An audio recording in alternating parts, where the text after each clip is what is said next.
English ka a na-asụ. Ije na Japan asị na Japanese ka a na-asụ. Ije na China asị na Chinese ka a na-asụ. So kedu ife bụ Biafran language? Ya Biafra, kedu ihe bụ language ya? Mazi Nnamdi Kanu said that when Biafra come, that we are going to put our dictionary in everybody's language, the language we are speaking. But we will have a central language until we get to Biafra land. We will choose our central language to teach our, to then we will now educate ourselves on the one language that we're going to use in general.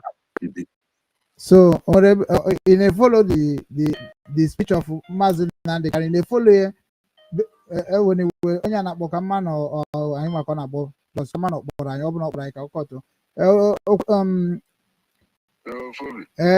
okwute ndị Igbo niile akwụkwọ miss call gị okay na na-agbachi call abalị tọfụta okay anọ m on the air now even ọ bụ na nọrọ ihe na eme but anyị notere aka so anọ m on the air lesi ma kpọchere okay.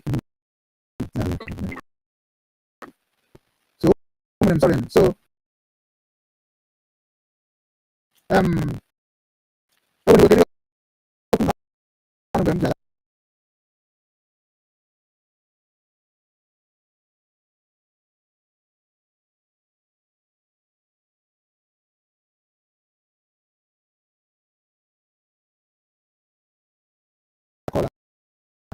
in a about language.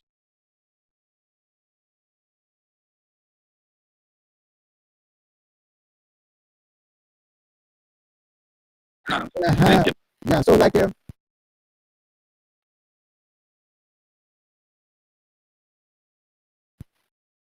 when I became also that now Igbo language is almost the best language in the world, and the other could be slogan also that now so now just when they follow structure now they can kuna they follow structure kuna they follow structure Nigeria kuna they follow structure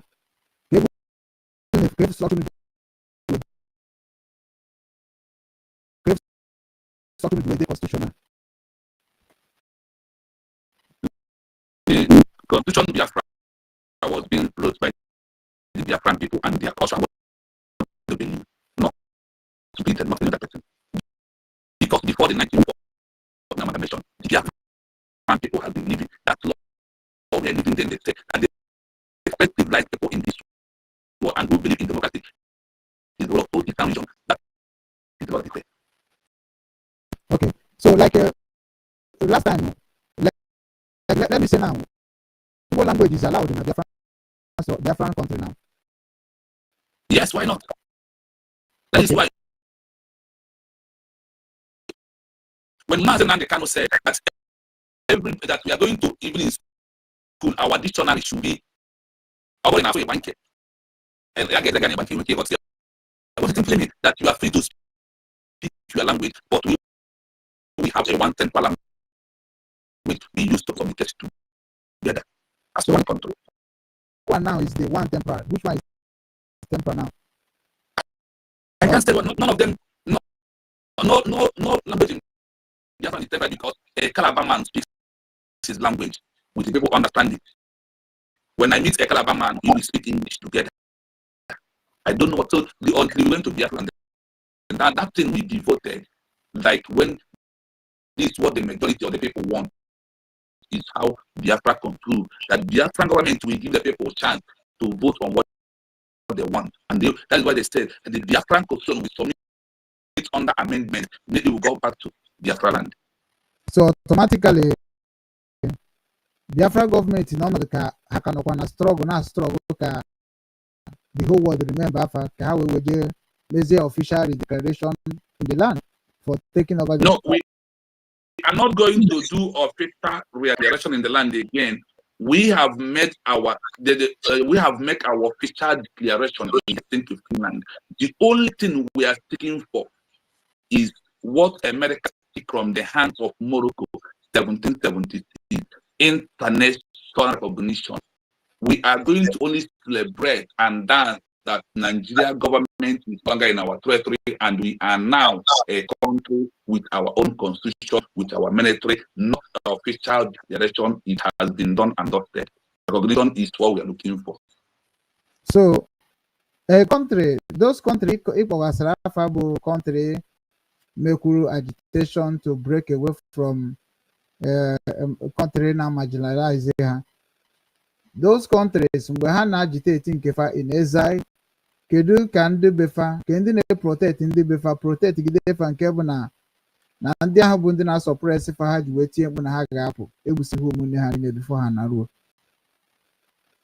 Now, let me give you an example of example.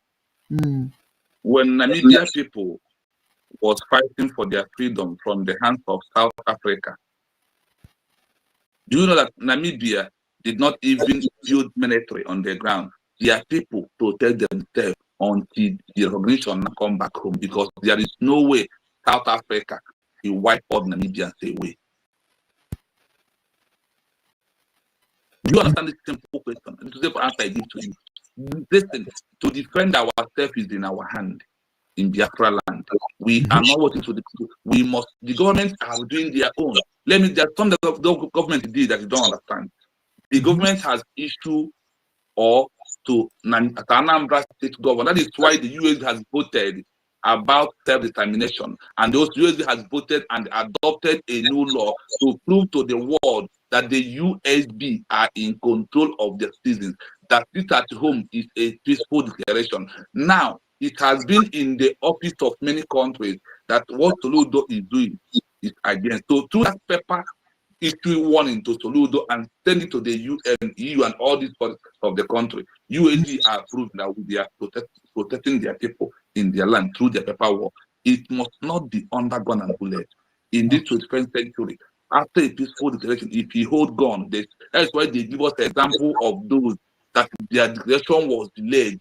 Their declaration was there, like they give us Kosovo, Somaliland. These two countries I mentioned are not Cyprus, 3. Why are they not a member of the UN right now? Not recognition because of what? The level of armed struggle they went in, try to defend their people. And you know that the more you are showing that armed struggle, that is when the oppressor has power to come more on you. But when you lie low and waiting for this recognition and maintain peaceful declaration, nobody will attack anybody. Everywhere be peaceful. That is why after declaration, USB now said we are seeking for Biafra under a peaceful declaration, peaceful movement, no longer armed struggle. Dalo. So I hit to go last question to go before I break, before I will be the question from our people, or put link for the people to come and join and also educate us, because mu aburo okachamara makande conversation and mamukwam. So yeah. So so Amamu now I talk and Bruze's part, Bruze the main president of Biafra. No,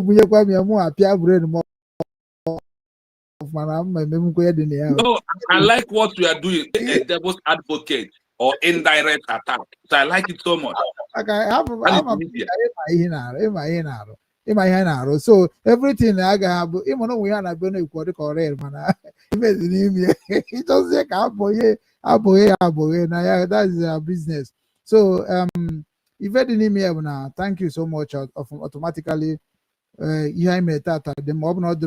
lot of people are not going to be watching like this. So on the goes now, here can about interaction. Interaction means that I want to be rare. A dream can wait station the people gonna abana juga juju one afana roge. What I go? Now this hard talk show near this slogan of this starting program I can name when I can engage when about all the USB officials on a Ukraine Kangwara national coordinators here. Natural we bring abuna jundi ochichanya ajuju. One hana man obunyama be the government tijibru government. Because here on a channel TV na rokai biarero now. Here kita Jazeera na rokai biarero. Here CNN na rokai biarero. Here BBC biarero kai biarero. I be independent broadcasting service inside the United States of Biafra. So automatically, we our own rules and regulation we handle.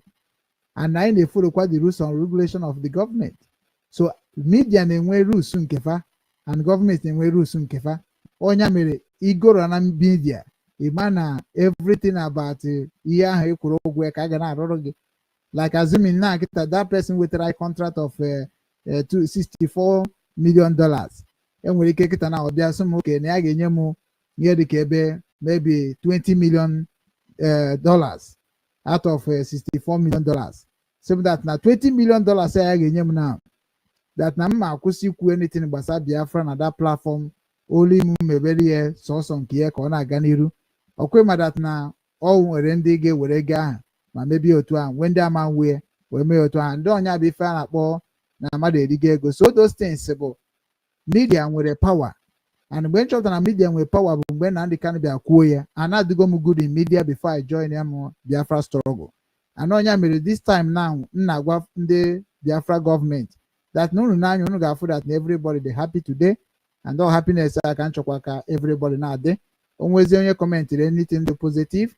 Open chatter from the break, then automatically I will like you people to come and ask the question. And from then there, also we will put link and leave phone numbers out for those who want to call. Yeah, I know. That's why you were saying Mandy gave me invite. Monday, what I go, we are going to team the link bata. Mandy gave me invite, mamu etikwa the link na that. No, then for me, they will receive from phone call from me. Okay, I will open my phone call so they can call once we come back from break. But just make the break brief because here I am, it's almost to 11 o'clock. So make the break brief. It's a bad row. I am with okay, you. Go on. Let's go.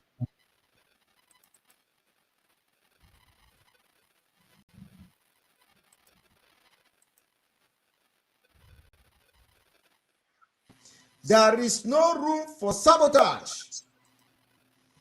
I am not fighting Biafra freedom with a clear eye.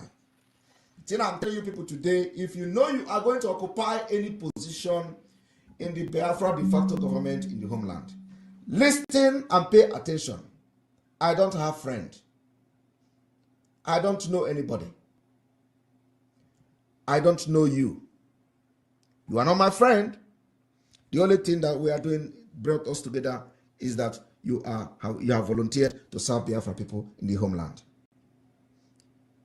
If you become a problem, you will regret it. It is a call to serve Biafra people, not a call to serve Samanekpa, not a call to build clique, not a call to form cabals in your various states. Not a call to do paddy in the Biafra government. The price and the consequences is heavy. Many people have died in this struggle. You must listen to instruction. You must take directive and don't joke with it. Without fear before our enemies.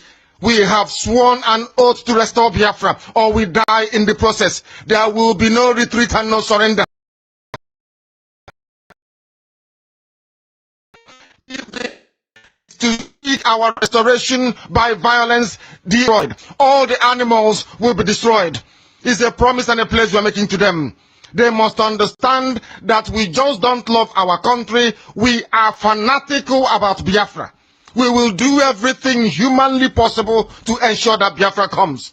It is either the flag of Biafra is raised up or I am lowered into the grave. One of the two must happen. It is better for this heaven and this earth not to exist than for Biafra not to come to pass. We dedicate it into the hands of Chukwuabiama, the creator of the heavens and the earth, because only him decreed that we should exist as a race, and only him has the say to decide and to determine if we are to survive or not. We don't rest our hopes in any man. We don't believe that any country can do anything for us. We are going to reaffirm our faith in the supremacy of the creator of the heavens and the earth, Chukwuabiama, upon to whom and in whom every glory and honor belongs to. That's why we worship him and nothing else and no other. We worship the one true living God. That is who we worship. That is why we were created. We are not like any other people. We have been chosen by Chukwu Abiyama to serve him. We have been chosen by the creator of the heavens and the earth that we may serve him. That is why in our names it contains every praise imaginable. Every praise imaginable to the Most High is contained within our names, because we are very special people. We are here to reaffirm and reiterate that. We are here to ensure that this very march towards our freedom cannot be hindered. Any obstacle on our way, real or imagined, man or woman, adult or child, anything it is, once you are an impediment to the restoration of the sovereignty of Biafra, you will be destroyed completely and totally.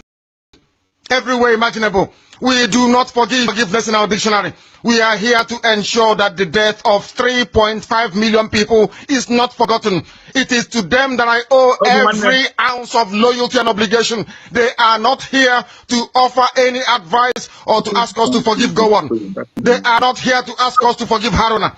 They are not here to... Yeah, there were one name working. Yeah,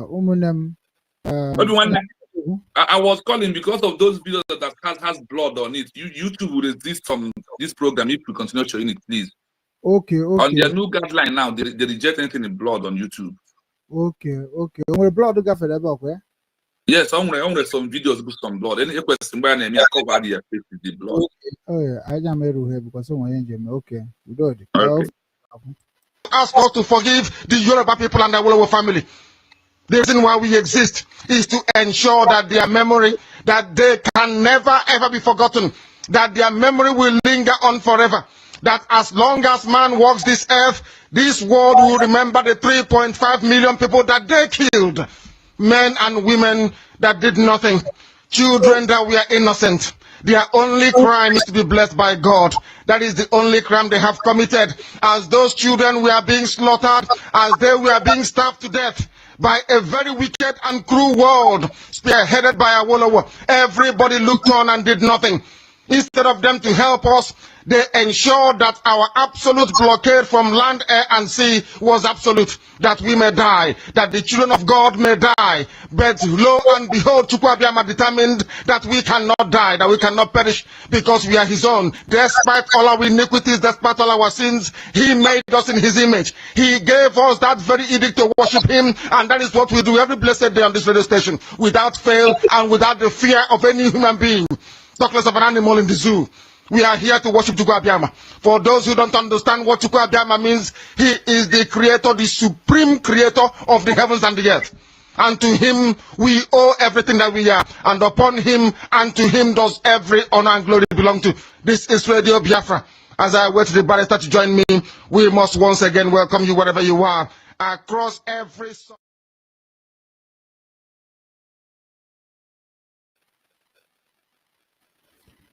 Igbo bụ Igbo ekenekwa m n'ọzọ. Unu anụgo n'onu our leader anụkwa ife o kwuru, and nke o kwuru akarịghọ nke m, anụkwa nke Simon Ekpa kwuru, nke ha kwuru akarịghọ nke m. They are my leaders, and anago m ndị be anyị evidence gbasara ha na-abụ ka at least ka m fụ n'ife nji wee na-adị against of Simon Ekpa ma na-adị against of Maazị Nnamdi Kanu. Nobody prove it.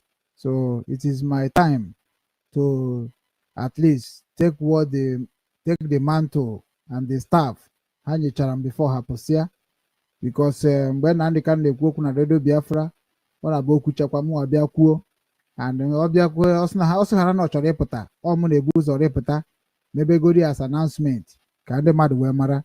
So that is part of my duty. And mgbe Simon Ekpa bata n'ife na-eme with the order of Maazị Nnamdi Kanu, I understand what he act, and he act well. Only that na amaro m ka ya na ndị nke nọ n'ụlọ wee rụọ ọrụ ife ji wee dị ka ọ dị, maka na mgbe ahụ ejide Simon, I expected those people Simon na command na Alabai to do the needful, but na nke ahụ gosikwara anyị na ike anyị na-eghoro oghe, and oburo ezigbote ife ka ọ bụ to us. So na Maazị Simon Ekpa o mee ka anyị niile mara onye ọbụla bụ onye nọ na struggle a uche dị ya onye na we ya Catrice ka anyị nweta ife anyị na-achọ before anyị na-azọ power or any other thing. So Nnamdi Kanu wee gwakwa gị sị we don't forgive, because sin is sin. We are not here to romance anybody. We are here to look for peace and love in our land and in our life all over the world. Because onye nọ n'obodo Igbo na-ata afụ, onye nọ n'ala Igbo na-ata afụ, onye nọ n'ala Biafra na-ata afụ. And nne anya ife Nnamdi Kanu kwuru n'okwu ebe a bụ Radio Biafra bụ ihe o ji wee gwa anyị side that everybody will rise to worship whatever they want to worship, but you must respect the rules and regulations of the United States of Biafra, that is what we declare in the Finland, that we all in exile are suffering so much. We need to come back home. We need to come back home alive. We are suffering in abroad. We need to come down home. We are not begging Nigeria to leave us to come. We want to go. But because of terrorists of Nigeria in Biafra land, like Dr. Ngozi Orabeze, because a lot of people say I should respect Ngozi Orabeze. Nyawana nwe ma na ọ bụ na ndebe anya respect, ịma that na ọ na isi anyị ka o kwesị isi bịa. Ọ bụ na ịbịa na omenala Igbo, onye ka onye ji agwa ya si ya na omenala nyanwa bụ Christian na ana m afụkọ na dance na-enwe anwụrị. So we ụmụ omenala nwere ka anyị si eme nke anyị. So and agaghị eji na omenala nke akwa ọkọ tiwe aka wee tere ndị dịka anyị nọ echi mara omenala gị chọba onye dịka m chọọkwa onye dịka traditional nwoke Nwodude Nga Kingdom. O nwere ndị ga-abụ mkpọcha anyị abata n'ihe gbasara ihe a na-eme na Biafra because ọ ka anyị ha wee na-akpa nkata underground to make sure that Igbo culture and tradition did not waste just like that. And onye ka Nnamdi Kanu sị we must go back to how our ancestors was created our home before the white people invaded our land. So which is now we are not going to set ourselves back. Ị na-anya fụ na ndị ụmụnne anyị nọcha na obodo ndị ọzọ niile ha sị na-ama okwu akwa na abụ ha china wake up. So the culture of Igbo people ka mwa dey protect, and that is why everybody is now doing ihe gbasara Igbo, and it's my happiness because na mgbe m bidoro ọ dị ka aga which is na nne preach ya na masị onye ọbụla jee mepee nke gịkwa na the same thing na dịka ngwa nka na agwa everybody ihe nwere ka m ga-eji wee serve all my land. Because I want to quote a slogan of our POB that is serve your land, don't wait your land to serve you. And I'm here to serve my land. And if I'm serving my land, I need requirements so that I can be serving my land in the way that I learned. So now we are going to go to we take questions, and also I have to send the link now. Onye ọbụla bụ onye chọrọ join, onwe question ị chọrọ ịjụ mụ particularly, then you are free to ask. And ịchọkwa n'ịkpọ na call, then m ga-etinye nọmba ị ga-eji wee kpọọ so that ọ bụrụ side m ọ bụrụ side nke nwanne anyị nwoke a bụ Chukwunonso. So ọ bụrụ na Chukwunonso ka ị chọrọ ịjụ ajụ, then ịma na ị ga-akpọ nọmba ya. Ọ bụkwa na ọmụwa ka ị chọrọ ịjụ ajụ, ịma na ị ga-akpọ nọmba m. Ọ bụkwa na ị chọrọ ịjụ ya through comment section is welcome, because we are here Christy season. Anyị anọghị ebe ịkọ ọnụ. Ịmara ihe ọbụla ihe ekwu ikwuo o nyere alaba anyị aka, nyere Biafran land aka, maka na mụnwa na ụmụ nwere title to speak Igbo language in Biafra land. And onye ka m ji were na address my people all over the world, and those people na-follow this platform at least ijere obi nwanne Igbo TV ihe na-efolozi ebe ahụ kịta na 190,000 followers, and that 190,000 followers ọ bụ na ọnụ ka ọ bụ information na-abịara ebe ahụ ọ nukwute ife ka ọ bụ. So ihe mere na mmadụ ebu ihe dịka advertisement of anybody na-abịa report to me, because achọrọ m ka m were ego wee gaa n'ihe gbasara Biafra. Achọrọ m ka anyị niile yikọ ọnụ. So ana m agwa onye ọbụla bụ onye na-aghọtafe m, ịchọ ịgbagote ebe a biko ka ịkaba ahụ wee jụọ m ife ahụ ị na-aghọtafe ka mma na mma akọwanwu ka ị makwa na ma makwa ihe ahụ ị na-akọwa, maka na nke ahụ ị na-eche m amarọ o nwere ka ọ bụ na ejuzie m ajụ ị marakwa na ma amara ya, maka na ọ bụrụ ọzọ ị ga-ege bụ ya na-ekwu okwu na ikwu egwu ma mee onye bịa na-ekwu okwu na evidence of ikwugoro mee ọya na-ekwu okwu, because eji ama gọọmenti bụ ekwu eme onye ka gọọmenti ji bụrụ ọkacha ibe. We are not going to run a government like a Nigeria that is when they promise and they fail. So we are going to run a government that is ịbata n'ime ya ọ bụrụ mmadụ agwa ahụ na ihe a na-eme na UAE now na onye agwa na ọ ga-eme na ọ gaghị believe na ọ ga-eme, because wee sechagokwa ka ha ga-esi n'ọgụ. And Biafra ka na-enwekwa a lot of good luck, because na ihe ha sigaricha na mapụ ebe ha ga-atụ bọmbụ na ihe niile eserokwe na Biafra land, because ha believe na ebe ahụ nwere ụdị ha na-achị nweta ebe a na-abụrụ sọsọ ọya ifuge. So n'obodo tachara afọ wee bịa oruchi niile na bedu ma China ma ihe ndị ọzọ niile, ọ ga na-ewute ha na ọ bụ na ha na-emebisi befa na karịa ihe na-eme na be anyị kịta. So na ọ bụrụ otu aha isi eche ụwa dị ka ọ dị. So na anyị nidiri iji nwanyị wee nababa anyị, because anyị agbago mbọ n'obodo oyibo. So now we are all going to open the platform so that onye ọbụla ga-abata ka m chọọ my number. I'm making a kunu. We have a call direct from my side. Okay. Sorry. We have a call already from my side. So I will pick the call, put it on the speaker.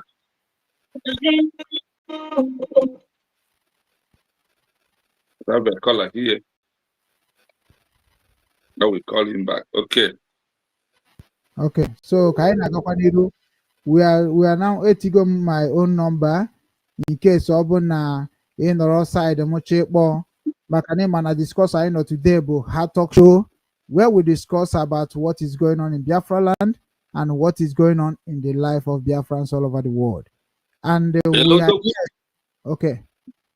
Odogbelu is on the call. I hope you can hear his voice. Odogbelu, have the mic. It's Obi-Wan hearing me. Obi-Wan, can you hear his voice? Hear you loud and clear. Okay. Loud and clear. He's hearing you loud and clear. Go on. I know Obi-Wan and Hi. Okay. Abai kasi abogasi. I want to after me. Go on. Those put after me. Yeah. Okay. After me, can you know? I'm no time I gave. Yes, you are free. We have open mic and we are ready to call. Okay. Obi-Wan, ọ bụ na isi n'iwu Obi-Wan, achọrọ m ka ị gosipụta ya na maka ọ bụ na ị gosipụtara Obi-Wan ya today in this platform Utichino ịma na nke agwụgo maka ihe ndị agwara ya bụ ndị be anyị furu n'ahịa too much agaghị ahapụ ị chọrọ ịvalụ ya in the comment section, which I'm begging everybody in the comment section, can take it easy. If in the batana no way central can call Obi-Wan, the reason why. Yeah,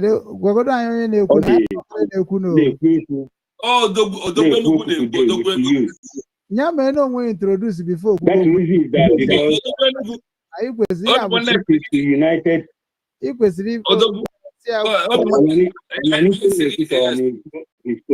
I'm just going to introduce normally before I go. Introduce yourself by your name. Introduce yourself by your name. Introduce yourself.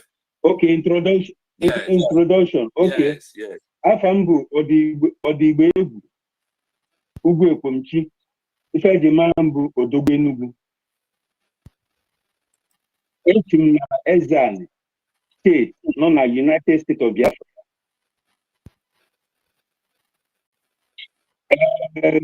5 months ago, abụ m onye na-anọchite anya Sweden na United States of Biafra ambassador. Mana enyere m ọrụ ọzọ, ewere ya nye onye ọzọ. Ụlọ ya na-akwụ ụgwọ. That's the introduction. Okay. Then in ihe chọrọ ikwu na today we make it official or we make it open that no be one nemu Odigbe Egwu Odogbe Enugu. Agwagoro akwatogoro maka ihe na amaro. And ihe anyị ka nchọ ka nkọwa Biafra. O nwere ya na-akpọ onye agha. Onye agha bụ onye na-ejere onwe ya ndị mmadụ kpọọ ya onye agha. Ajụjụ onye ahụ na-akpọ onye agha ọ sịrị na ya bụ onye agha. Then in that case, ife ndị be anyị na-akpọ mmadụ amaghị ife bụ na somebody na-akụziri ya ife ya ahụ onye ahụ na-akụziri ya ịmara ya ewee sị na ịmara ife mana ọ nwere ife ọzọ nke ịma then o nwere ndị a na-akpọkwa n'oyibo adamant. Ihe ahụ mmadụ na-akụziri ihe ị chọrọ ime ya maka na iwe onye ọjọọ ọ maka na o nwere ike dị gị n'obi, akpọzie gị na iwu adamant. O nwekwa ihe ndị be anyị na-akpọ meremere n'iru kwankwụsị n'azụ. Ihe mere m ji gborite na nka mkpọ ọgwụ obi nwanne, ị na-eme meremere n'iru kwankwụsị n'azụ, ị bụrụ onye okwu ya kwụrụ ọtọ maka na ịma ihe ọjọọ niile ị na-eme. Achọrọ ka m gwa Biafrans, ife ji gere ntị na today bụ ọ bụrụ na ị bịara maka Igbo ọ maka IPOB, ị ya hafụ anybody n'ebe a. Ihe m chọrọ ihe bụ ọ bụrụ na ịma respect kpọọ awa Dr. Ngozi Orabueze, Dr. Ngozi Orabueze, Deputy Prime Minister or COS of United States of Biafra, nke ijiri ọnụ ugbu anyị na this channel to propagate about United States of Biafra, then o sighị ike ịkpọzi United States of Biafra our DPM Dr. Ngozi Orabueze. Nwanne obi nwanne ọ dịrọ good, ị ga-akwụsị nke a. O nwere ife ị na-akụziri, and ihe anyị na-expect today bụ ka ịgwa ndị niile na-egeghị ntị na channel from today na anyị nọ na government of the people, by the people and for the people. Chinonso atraigo gwa ya otu ife niile si aga, mana ị chọrọ ịmata ya. Sịsọ ihe ị chọrọ ịma ihe ahụ dị n'obi. Ihe ahụ dị n'obi abụrụ otu esi eme ya kịta. Ọma nga n'iru, anyị ama nga n'iru with it. Mụ na onwe m ama bịa na nkwuo otu o si dị m n'obi. Ebe Chinonso ọrụ Biafra TV gwara gị, jụrụ gị, ị ka na-use Nokia touch. Gị nwasị mba. Na the only thing the constant in this life is change.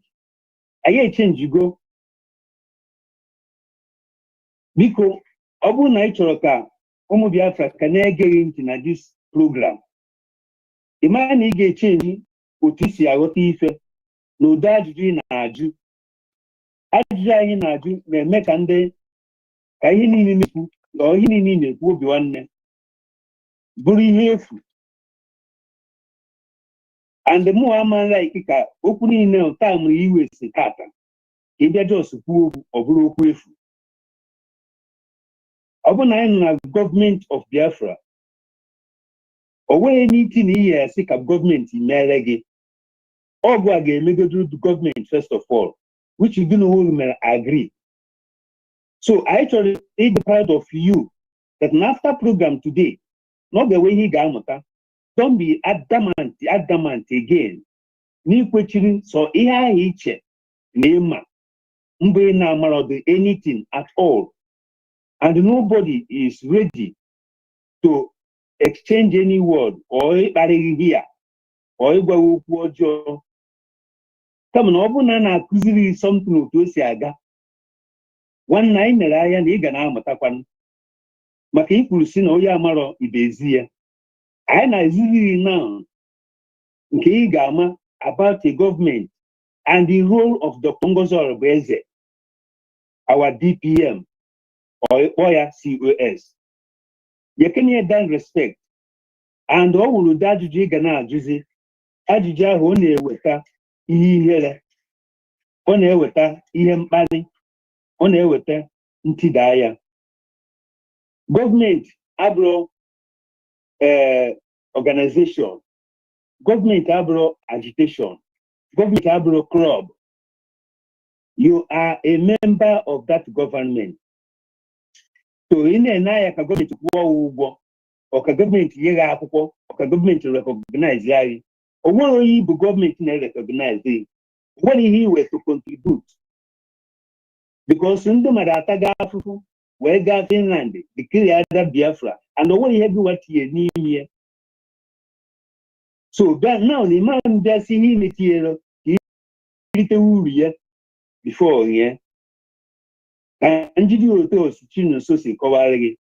you this our motherland, which is United States of Biafra.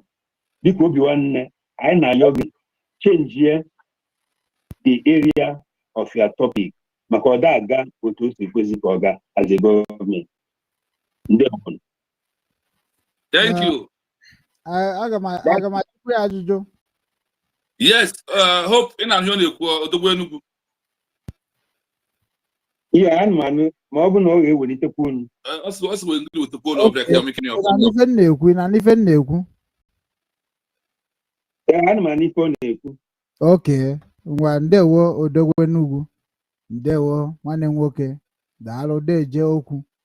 Na ndị be anyị bụ onye kwuchasị ya deje okwu. Na nwanne nwoke na-anaghị ekwu okwu kịta na-abụ amarazị m ka esi na-asịsị m deje. So na nwanne nwoke ama m na ogbi ka ọ dara ka ọ bụ akụchiri ọnụ amara m nke na-eme bọte anyị nọ ka anyị mara ka o esi wee daa n'ikpeazụ. So Odogwenugu o nwere a lot of things i kwuru ebe a and ihe ọbụla i kwuru freedom of speech, and my able leader Maazị Nnamdi Okwu Kanu, he said that this Biafra we are looking for, that freedom of speech is allowed. That is why I will allow you to say all those things you said. It is normal, because when you are fighting for freedom, a lot of insult, a lot of intimidation, a lot of accusation, a lot of things will be coming on you. So I understand where you're coming from, and I believe him that now, if any na go kwesede no ka igabaniru ka na-ekwu okwu.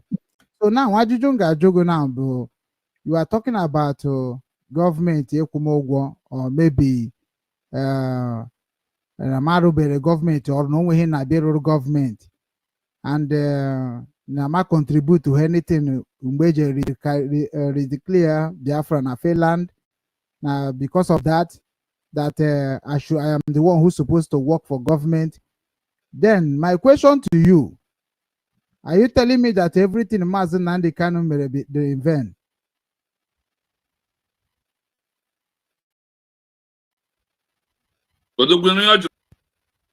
Am I telling him that he Nnamdi Kanu may in vain? Yes. Ihe Nnamdi Kanu mere abụrụ in vain, maka ihe ọ na-ejighị ọrụ in vain bụ nọ ihe o mere ka eji gaa na Finland ga declare Biafra, the template or the mandate. Daalụ. But ị na-akọwaziri m now that na mụ nwere ihe contribute to ewe je na Finland where he declare that thing, so that na nwere ihe contribute na nwere kwe na-eje ro Biafra. Why ji wee kwuzi otu a? I don't know who Nnamdi Kanu. You don't know about Nnamdi Kanu. You might yourself. Myself, contribute to. I believe contribute to. Yes, Nnamdi Kanu can contribute to. Whereby that now more contribute to a lot of things that IPOB deserve to be contributed before you have the right to be saying what I'm saying.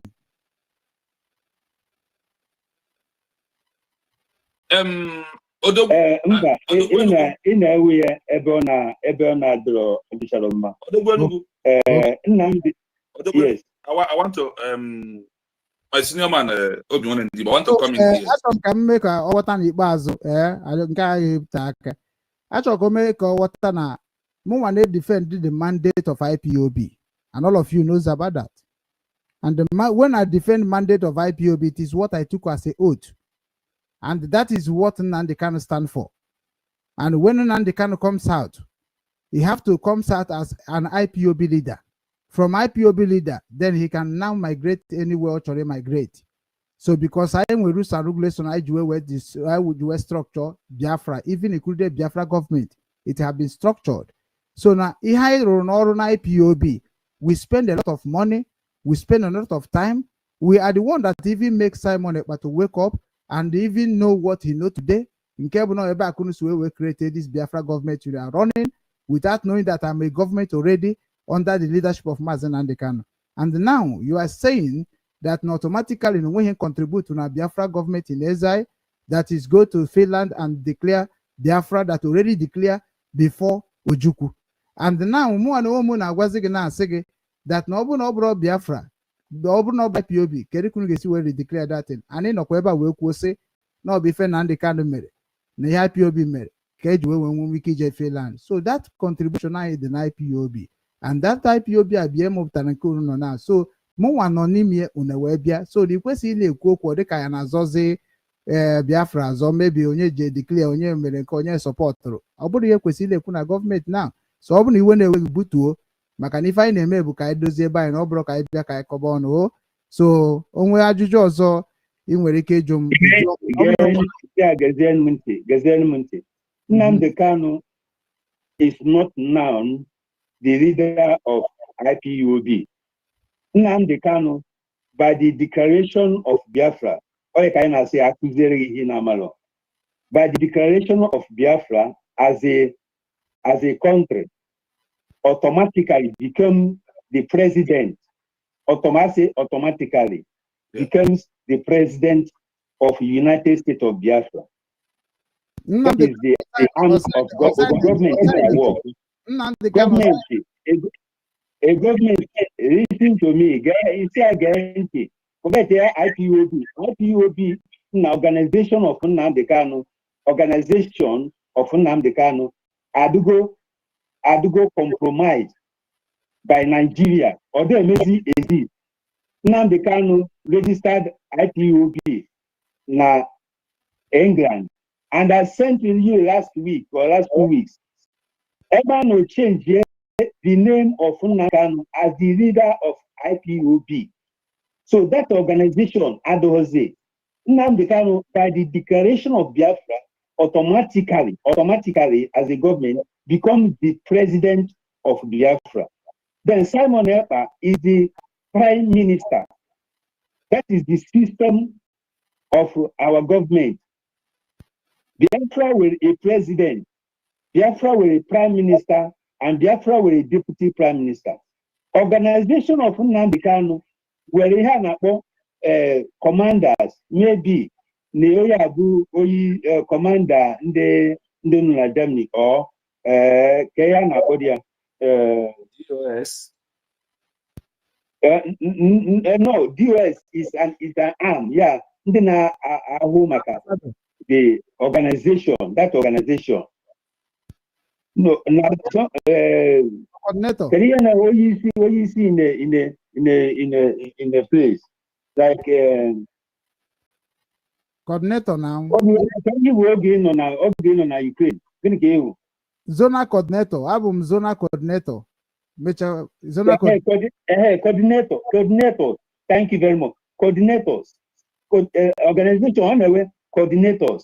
And under coordinators. And assistant coordinator. But the government, an ambassador, which means an ambassador. Government ministers. Government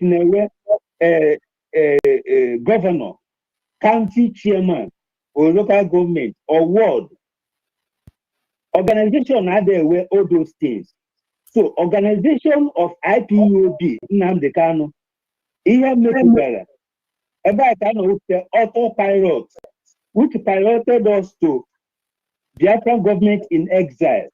Biafra government in exile lead us to the declaration of Biafra. Now we are United States of Biafra.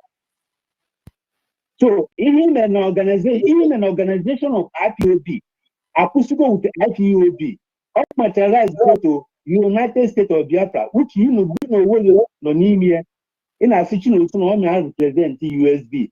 Obi-Wan now represent USB. It belongs to everybody. But organization of IPOB, it belongs to everybody. When they are member, member of IPOB. And that's one I know they made, although in existence. Now, generally, all of them are not under United States of Biafra. It's an indigenous of Biafra, that is IPOB.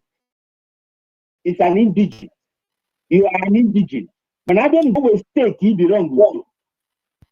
And that state he belongs to, all the 40 states. So governor your state, God belongs to your state. And in the whole state of 40 United States, Dr. Ngozi Orebeze is the deputy prime minister. In a chicken Nnamdi Kanu pụta ịjụọ ya ajụjụ.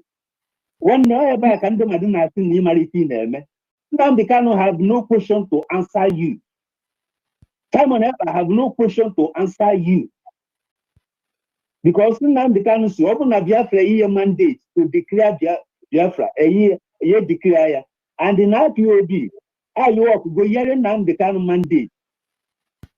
Or no, the way declare that Biafra.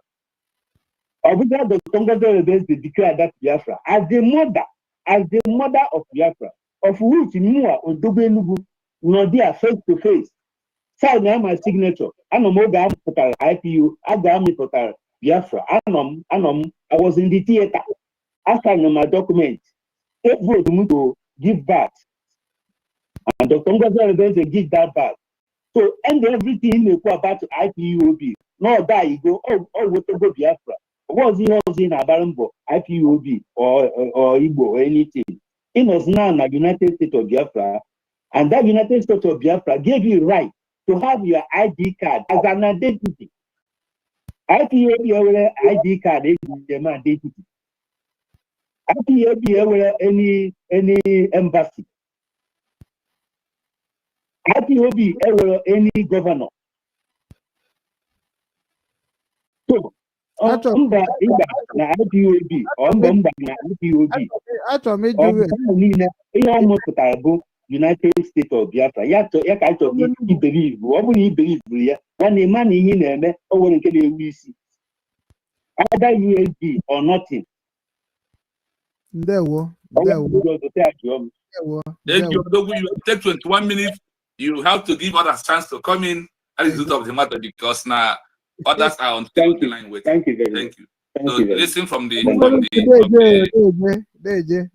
yeah. Or one day before I go and let us leave it like that. One thing I know in life that sometimes we disagree to agree. And because of we disagree, we are not enemies. That is how I think. Thank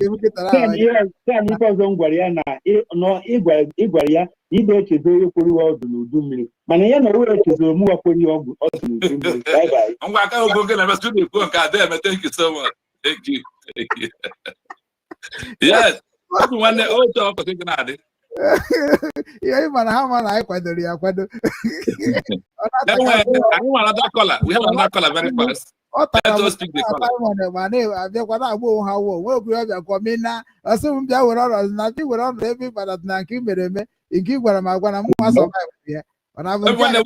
We have a caller here.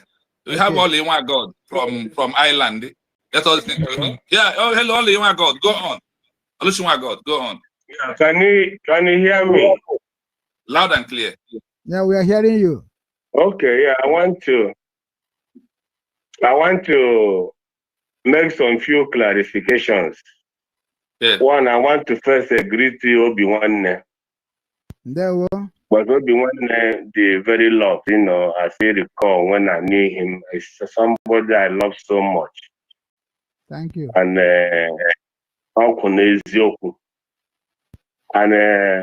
Biafra TV. I'm legend. I'm a living legend about that struggle. But I want to say something because sometimes if we don't come here to clarify things, I'm a family be one because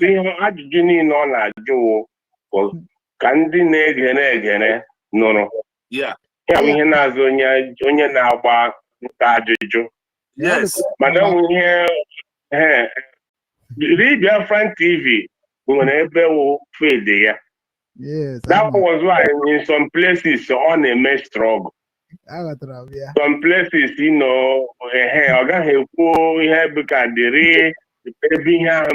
to feed the very, very professional side of the Biafran issue. So, but having said that,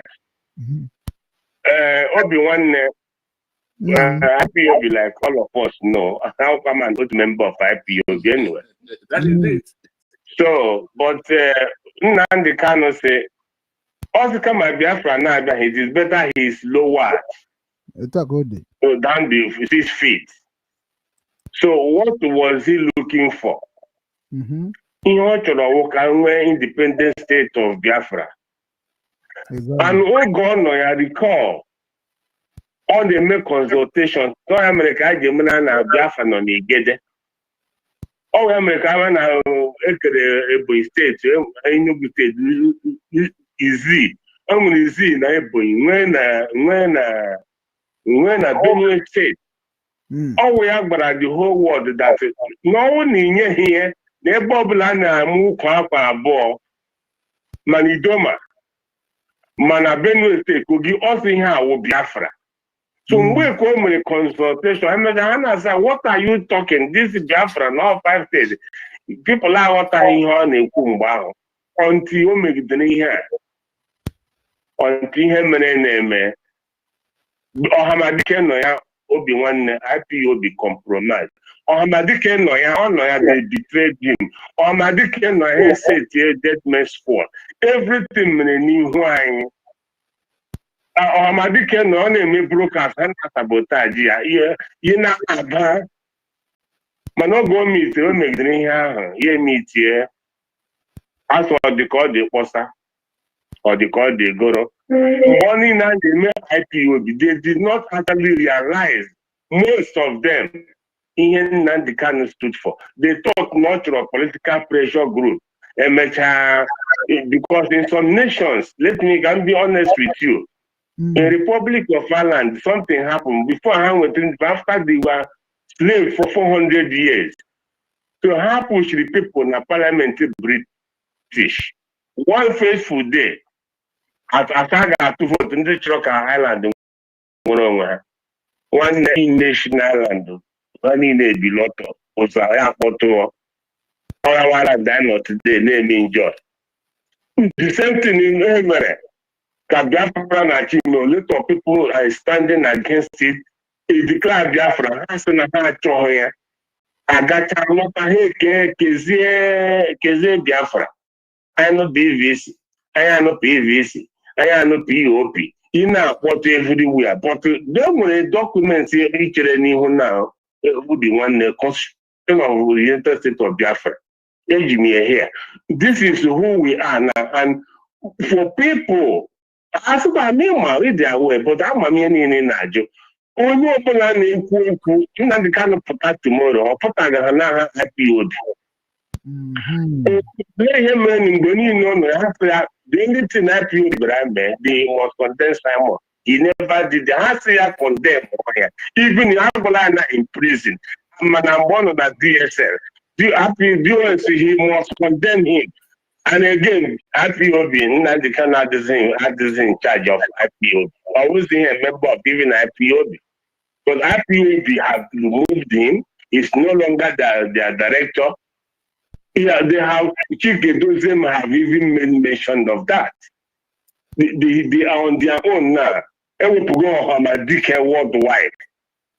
So Simon came and mainly now Hamadike bara. But he really in try Biafra. So I am with go Biafra. No time with Biafra. I do join in to read Biafra TV. In any country you are now representing as a head of mission. You know, read Biafra TV came in Holland, all kind of come on, I did brief with this one. Okay. Now we dying on Ireland. All any letter United States of Biafra give the revoke the Ronye Park go leave where to go on. All 191, all one you go see. Today all kind of here. Evidence. Came in another one. The guy in Finland, Bobby Dawson in there, borrow that place. That is the present that in today in 2 years. Yes, they are not doing that. And when they do, no to Shannon Ladro. Here and then on a drone and no ladro. Of now and then there's a work permit for people to work. Evidence can come. You see, what of Australia? Called Dr. Windsor. Month 4. Australia recognized the IP United States of Biafra. We need a document in Australia. So one of can conclude with this. One of our brother, every in the whole state, in the whole 40 state of Biafra, the United States of Biafra name military. And the state governors to know when you now man their names, and manage every country, everywhere.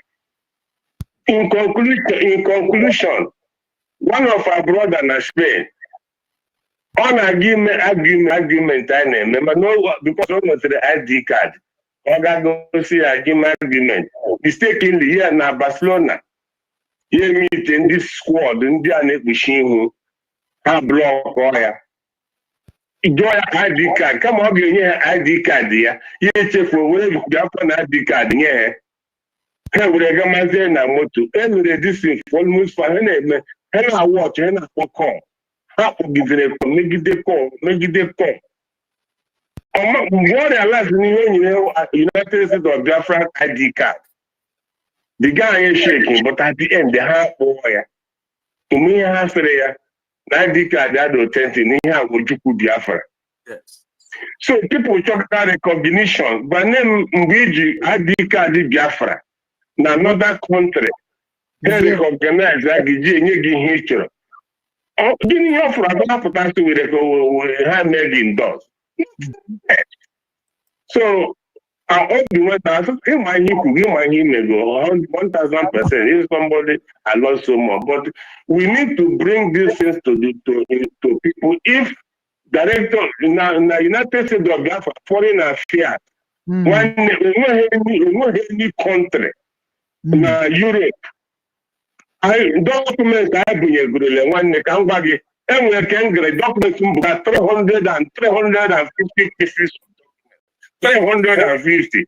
I understand what I even in a photo, any office I not drop any government official. So you about USB readro, USB. I'm going to how I don't say I got documents. The document saying in a mother. I'm not trying to get with the document online. Okay, get it. Believe me, aging documents are not. Justice Ministry has here. We have accepted you with this letter with Biafra logo, everything, contact, website. But you had to refuse. So yeah, then the documents have been print in the internet. But Biafra government in exile, he refused him. We are still working to help him out of it. So for everybody non I could be one that and I amazing me again me na there. Biafra via and the natural Biafra and the natural and the chone. I'll conclude with this news. Now Singapore and Malaysia will be one there. 4 persons with Singapore. 4 now restaurant. Now the whole people now but these people before after independent. As I'm talking to you today, you their family, their generation who did not support Singapore. If you leave Singapore, you can never come back to Singapore. And they cannot give you passport, you give you resident permit in Singapore. Till date. If one is Singapore without a permit, you will never come back to this. Go and check. It's there. It's not a hidden document. So from the USB Fulani, goes on about Fulani. Only time we tell because Hamadi came in and had the easy. I need you go independent. So we don't really when you were brother lost so much. You did that on TV.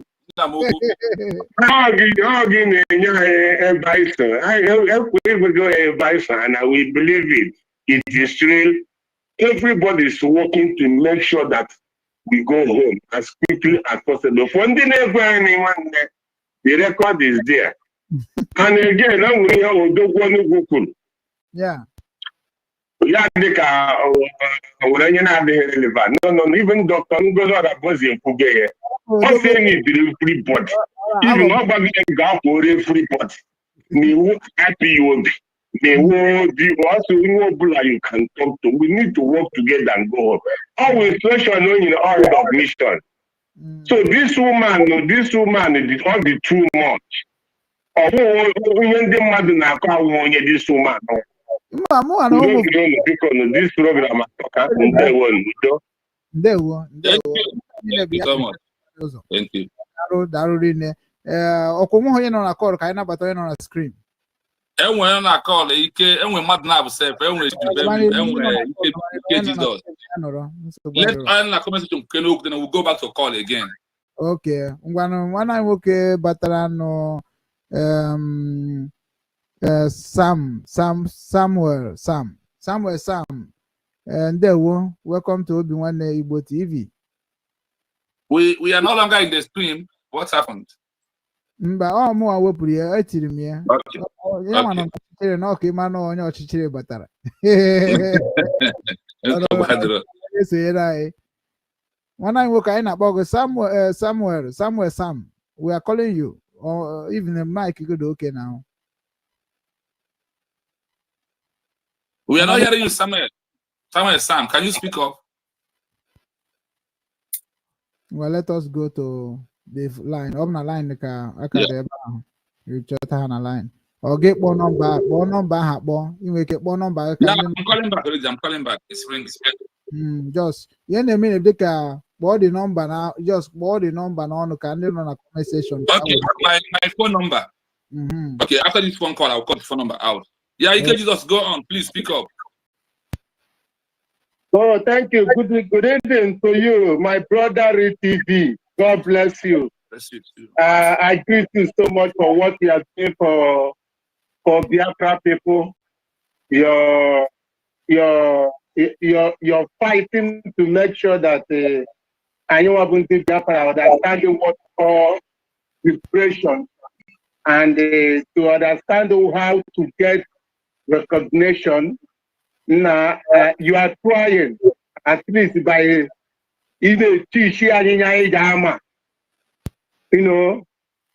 are taking us in another level of understanding. So I really commend you for that. God bless you. Thank you. My brother Obi-Wan, I greet you also. I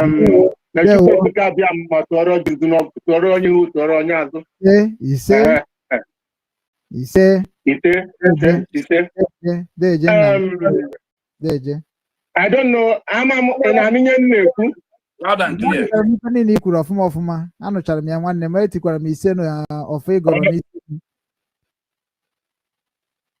Okay. One opinion ịghọta anyị nwa eje akwụkwọ kama ha sị eje akwụkwọ enwekwara uche ọnụ Charlie gụrụ akwụkwọ ụnụ gbajiri pen ma mụnwa ha gbajidere m pensụl wee akọkwa ịgbaji trọgụ mana amamihe mara ihe dị mma mara ihe dị njọ ihe na-achọ izugo m okwu ajụ m chọrọ ịjụ gị Obi Nwanne ọ bụrụ na head the organization and it shows somebody to go and represent the organization. I'm not talking about government. Will you send somebody like Adadi or Rama to go and represent you? Please, I want you to answer me that question.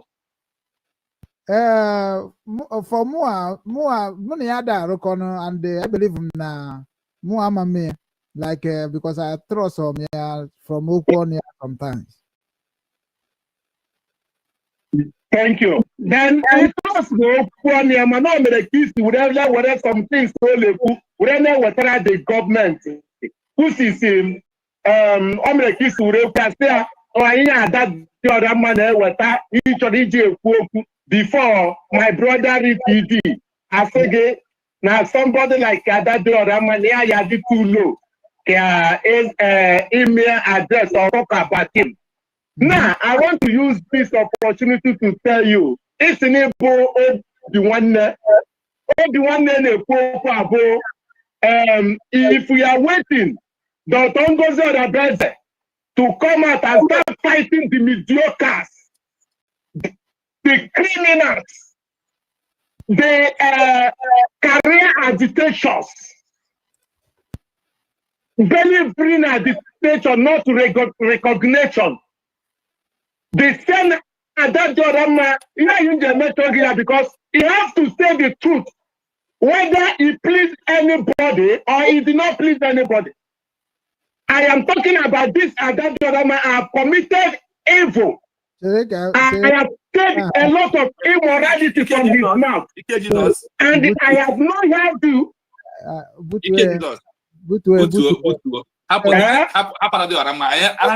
My program. I want to say this, please. I want to say this. I'm talking about to my brother Obi-Wan. Because some of the pussy that relative. Open and show this thing. It is we, especially you people who want a platform, Japuta, go against this mediocre. Talk against this mediocre because these people are deceiving a lot of innocent people. But on they say something, I think on Saturday. She said that by lying this kind of lie, a lot of Biafrans are using it against their innocent brother. And this is what we have to address. By using your platform to address these issues. Because these people that are career agitation, they are destroying a lot of things, both in homeland and international. Just this simple thing. Can we address Obi-Wan? Obi-Wan, obelisk in Obi-Wan. Obi-Wan, willing to come out and address this issue. And the obelisk may recognize that may declare because I'm making a put in their relative.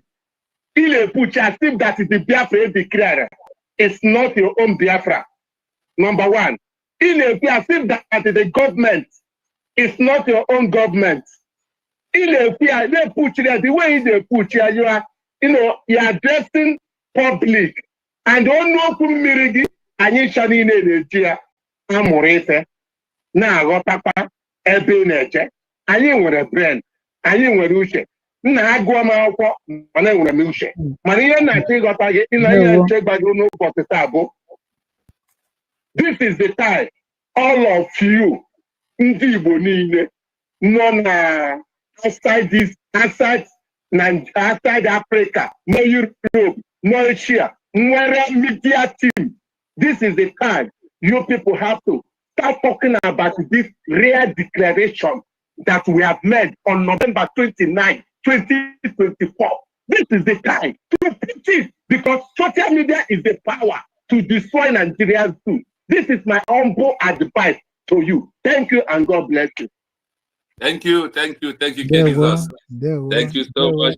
Yes. It's time to listen to them now. Without credit. Yes, we have another one missed caller. We have 3 missed caller more. So let me return the call to them. Yes, my number is +97 33 60 51 337. We will not tag it on the comment section because if you tag it on the comment section, the government of this country will capture me inside prison straight away. That is their rules. That nobody should put number on the comment section. So please, the number is +97. Okay. Hello. Good evening from here. Good evening from here. Hello, Restream. Yeah. Hello. Good evening from here. I can hear you. Only from 19 years to 35 years. Go on, we are hearing you. The noise from the background. We have this, my brother from Keshibami is calling back again. TV. Yeah, good evening. We can hear you loud and clear. Go on. Speak up. Okay, I'm sorry. No problem, Udo. Yeah, I'm making Biafra not here. Didn't believe in the United States of Biafra. Declared in Finland on 29th November 2024. Again, declared the anymore. Yes. Or it goes starting and don't want to get wake up anymore. Then Obi-Wan no here. On some certain place Obuzo Bubute about what information. So which land is disappointed in Ebon because and when big respect about Obi-Wan no, I'm one of his fans. If you have that your Rama Bubatian this kind of place.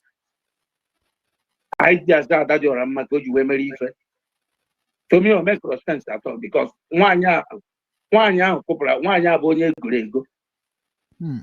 One year me no well near about this freedom. Believe me, for me no well near. Okay, Martin Simon Eban Jokono on a fight different all the cabinets on a fight in the mean vision for this particular time and they did determine for this particular mission. This woman they distract her. Eban Joko show for this woman almost 10 times. All the online. And after that, Eban Joko had a problem. Also, nice celebrate and I got 1 year. And after that, on that fight, 1 year of contention, yoga, even in the work, all the men who they involved. On 1 year, old job, they have Finland. Some of our men, some of us, we withdraw from that. But 1 year, take the highest risk. Where Jaya Basaria got stand there by, oh my God, the woman stands for us. That's Dr. Ngozi Arabeze. Onya Beze one idea, Onya Barbara one cannot boy. Ondo to Queen of Sheba of Ethiopia, all year this woman over. And the only to a history I gathered an evil. And limit this Biafra. Said Amara.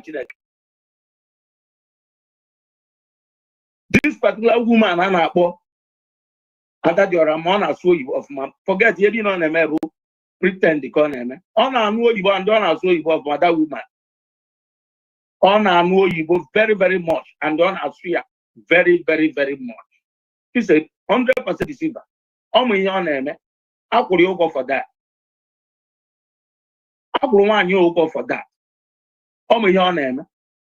On not to come mother to Kavamba. This is a gang of idiots saying we are. And we have value for human. You have the value where go about they go. So Obi-Wan, my brother, I've been very, very disappointed. Never been by it didn't use the idea of that woman where they are not judge. People where they are not judge your name. Or the very, very, very bad. You got to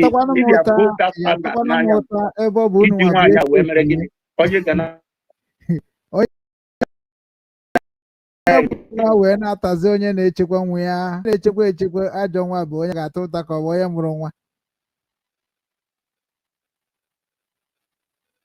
My brother, they gave back a job. I'm highly disappointed. So everybody never believe in you.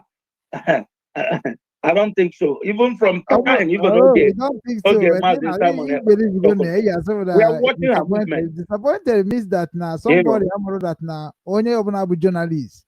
Ọ bụrụ sọsọ mụ bụ onye bụ ụzọ wee kwuo independent journalist onye ọbụla ghọtazie ihe bụ independent journalist makwara independent journalist a na-amụ ya bụ ọ bụrụ ife niile na ahụ so otu a kịta na ihe niile na-eme na this struggle as a journalist onye ọbụla bụ onye na-ege ntị ma ife na-eme ime ibie n'ime obi ya ọ mara ife na-alụ ọ ma na ife ọ ma na ihe m na-azụ bụ okwe ka m na-azụ na onye amara okwe m na-azụ ọ bụ na egwu na-agụ bịa mgba gị ị mara ihe na adị ka na ji wee nọrọ ebe ahụ apụta because anyị chere na-ebu ofu nwere ihe dị iche Nnamdi Kanu so I will carry everybody along. I am following the Nnamdi Kanu template. That's why Oji Dika Asna Mwa no more Amari Fed name. because I understand the template of Mazi Nnamdi Kanu. I know to accounts when they feel that I'm going to that drama me hojo and with the language AJ Sudundia, master in Yabun Udodi. So man, I dem afford that kind of thing. Oto akita no so we cause we kunchokwa can balance here. See at least Nnamdi Kanu bonya ineso. Bonyu no bomere president according to the structure of Simon Ekpa through Biafra government in exile. So I believe that na template ya na eje na constitution na ga enwekwara na enyere ndị ara aka maọbụ ndị isi na-adịghị ọma maọbụ ndị mere ka when we go to Biafra land, then we send that I get here and psychiatrist here. That is the concern of Biafra. na gwa gị kịta na anwụ ha na-eme n'ife ha na-eme ọ bụ otu a ka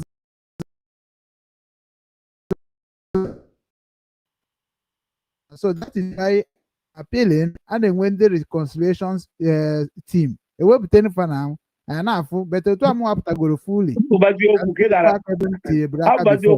na-aghọtago m na-ema na-egeda woman up to today. Nwanne eziokwu mana onye anọ ya believe. I'm sorry about that because mo bia azọkwa mụ na ebelieve mmadụ ihe na-eme gosi na ọkpacha anya na-arụ a ọkpacha anya onye arụ oke nne ọgbọ jelọt against Dr. Ngozi Orabe ọ bụrụ jelọt. This is for people to be distracting our movement. These are part of obstacles. You got to go manage the career, and the Igbo career. Very good somebody. That don't matter. Thank you. Don't waste your time and your data. Yeah, Mazi, thank you so much. So Yagaji. Thank you. Yagaji, my dear brother. Read Buko. We are behind you. The CK Okike Bagume. Oh, you are giving us good. Thank you. Okike Bagume, brother.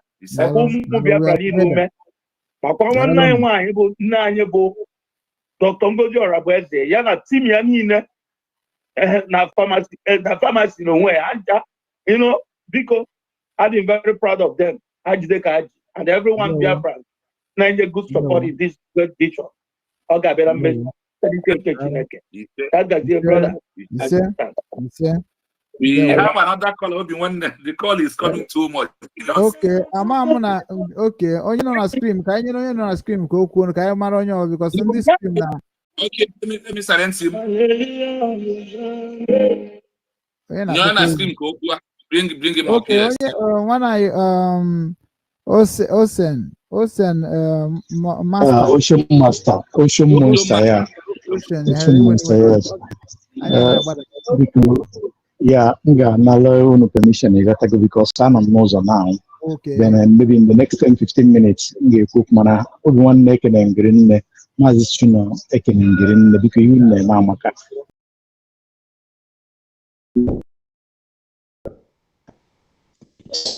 We will achieve our aim. We cook in the next 10-15 minutes. Thank you very much. Yes. Let me return the calls. We have a lot of missed calls. Let us return one from one of our sisters.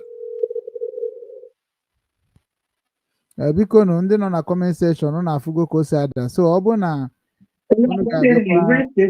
Yeah, good evening, mommy. You're welcome. We are hearing you. Thank you. Okay. So I'm connected to Obi-Wan's session. Yes. Yeah, you are connected already. Mommy, there. Okay. Thank you so much. Thank you, Obi-Wan, first of all, for the opportunity you gave to our dear brother, on the platform. Because that's what we really need to have our people properly educated, because where we are coming from, they never fight for freedom, so they did not understand what it means to fight for your freedom, and they will never understand it because we know that experience is the best teacher. Exactly. With that being said, as the program progressed, please.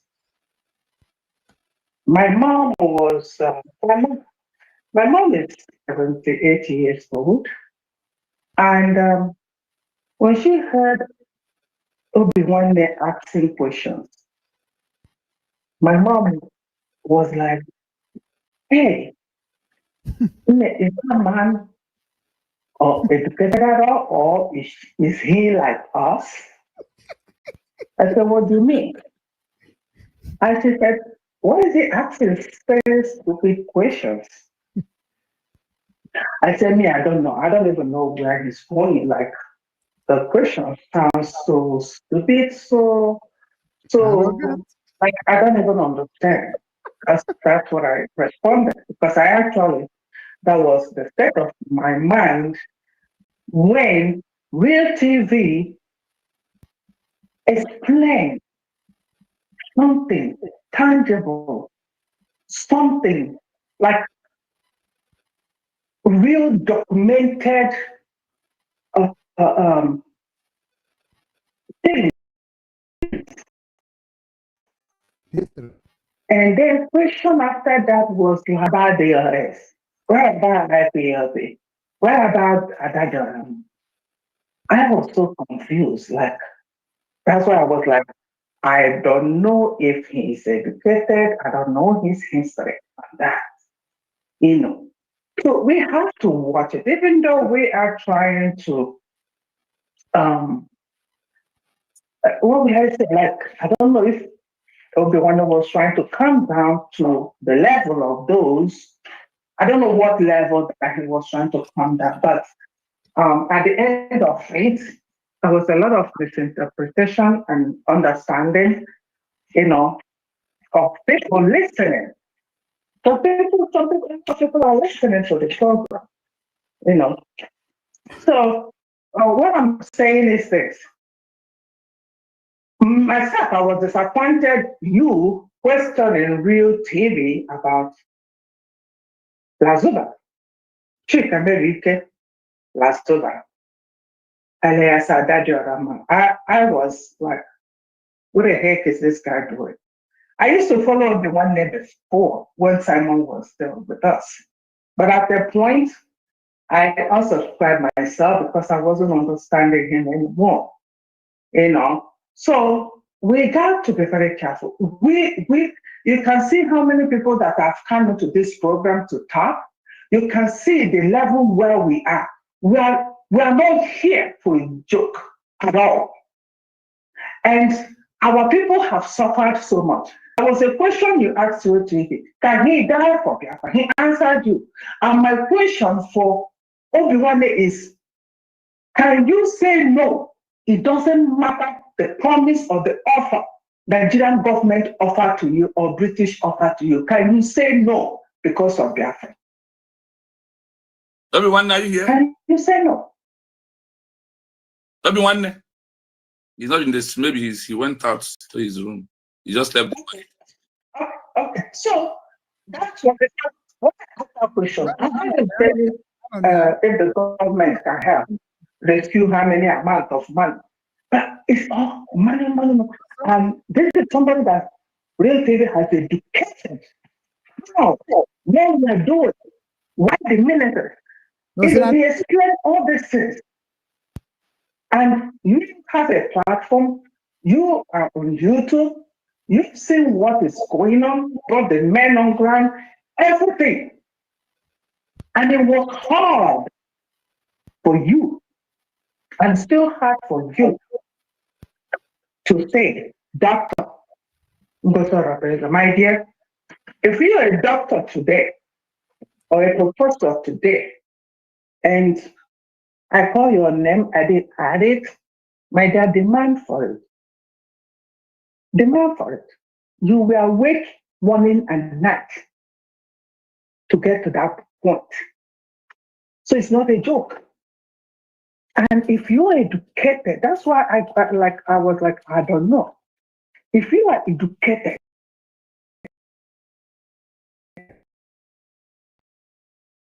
even if he's somebody, but that name, she didn't just pay for it. Like how you people do chief, you pay, they give you chief title. No, she worked hard for it. And so she's entitled to that. And it was her. And then maybe one also said, I sent her a message. She should reply. What about government? So my question is, did everyone really, really understand the teaching of real TV? That's a big question that I have for him. I've asked him 2 questions. Did he really, really understand? Otherwise, please invite real TV back again. Because sometimes that's why in the church you see preaching over and over, like in the Catholic church, year to year, it's the same topic in the Bible. Because you might not understand it the first day, maybe the second day you will. So I thank him also for the opportunity to get our brother to come, because this is really, and I'm calling anybody that can help this our brother with TV to get what he needs to educate our people. Please do so. Because we need this education. It's going to help us a lot. A lot. Especially those back home that are not educated, that are looking for action. They need all this so that when United States of Biafra is doing something, they will understand where we're coming from. It's not, this time is not do or die. No. So thank you so much, Obiemane, for the opportunity to get to our brother, Real TV and Real TV. Thank you awesomely well. You are doing wonderful work, wonderful job. God bless you and continue to increase your intelligence and knowledge.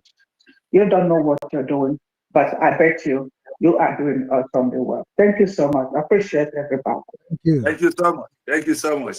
And sometimes I refer to thank you to Obiemane because this is where I started this movement. I don't forget it in a hurry.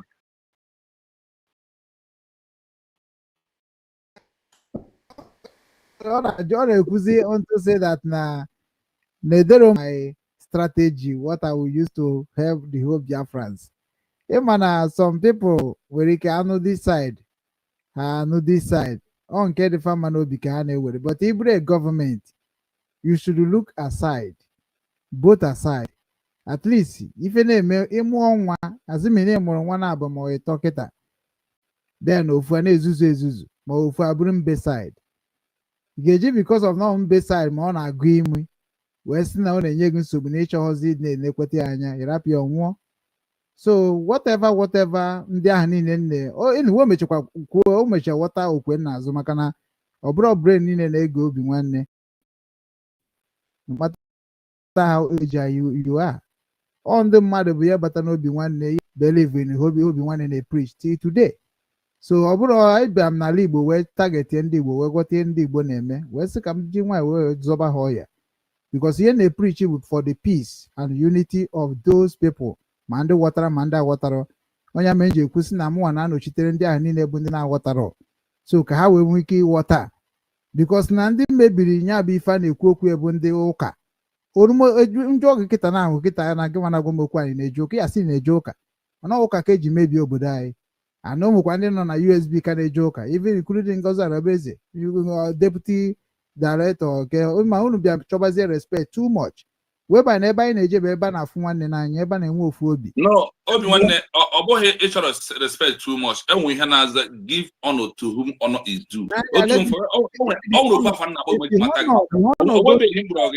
Obeghị mkpụrụ gị Obinna ihe na-akpọ gị bụ adadịla mkpụrụ gị maazị ọ na mkpụrụ gị Obiemane Igbo TV kwafa na ọkwa ya dị ihe ahụ bụ you are honor. I don't need whether you are in good terms with me or not to give it to you, but the issue is this. We need to balance the equation. Kunu si ekwuzi nke Ngozi Arabeze to me ọ dịzie ka Ngozi Arabeze recognize Obiemane but ọ chọrọ recognize Obiemane na social media ọ jọsịrị si even Obiemane ahụ like as if that na anọrọ m here before wee mara ihe na-akpọ Biafra struggle ịma na unu bịa na-eme ka sị na mụ amara na-eme chere ka m bịa everybody keep point tag. One the only time I go apụzie DPM no kwero. Mana nke ahụ ọ jiri ego ya wee taa pụta as a doctor. Dress as Dr. Ngozi Otabeze. Simple as an ABCD. The way I dress you as okay, also bad draw. Ọ bụ na nke a bụ ihe bụ problem. Okay. Dr. Ngozi Otabeze. Simple as ABCD. Okwamala n'ụtọ ọma. O ejekwa ọnụ m ụgwọ nke m gwara ya gwara nwaanyị. O ejekwa m ụgwọ nke ahụ na because a kpọchara o eje restore kwara m YouTube ma onye nwa bịa blọk YouTube ya ya restore kwa restore ya ọkwụ ụgwọ damage na ọ bụrụ platform wee stream wee ebe ọ na-apịawasị ndị Naijiria azụ o nwere ife o mere onye osi consign a na-abịa akọrọ m obi nwa na-amarazi nwanne m gwa gị ka m si wee bido owe nwere ike na-ajụ nna ya onye ka ọ bụ so ka anyị na-agakwa n'iru na onwere onye na-akpọkọ na kọl okay.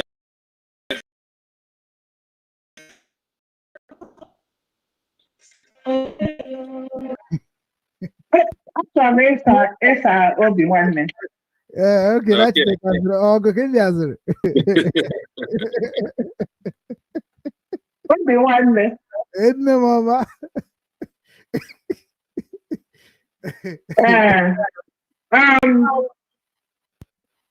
O nwere ka isi sound like onye dị jealous na ka isi akpọzi ya afa ka isi emesi ka obi nwanne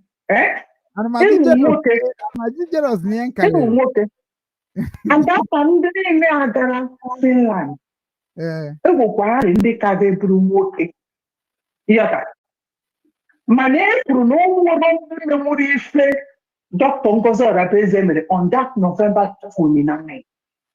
Efria. Amakwara m onye na-ekwu na ọkụ mana ya agwarakwa ya onye na-ekwu o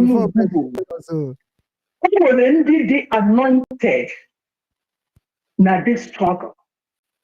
Unu na-eso Maazị Nnamdi Kanu m wee sekwabara ya because oge m batara is pretty much of PM.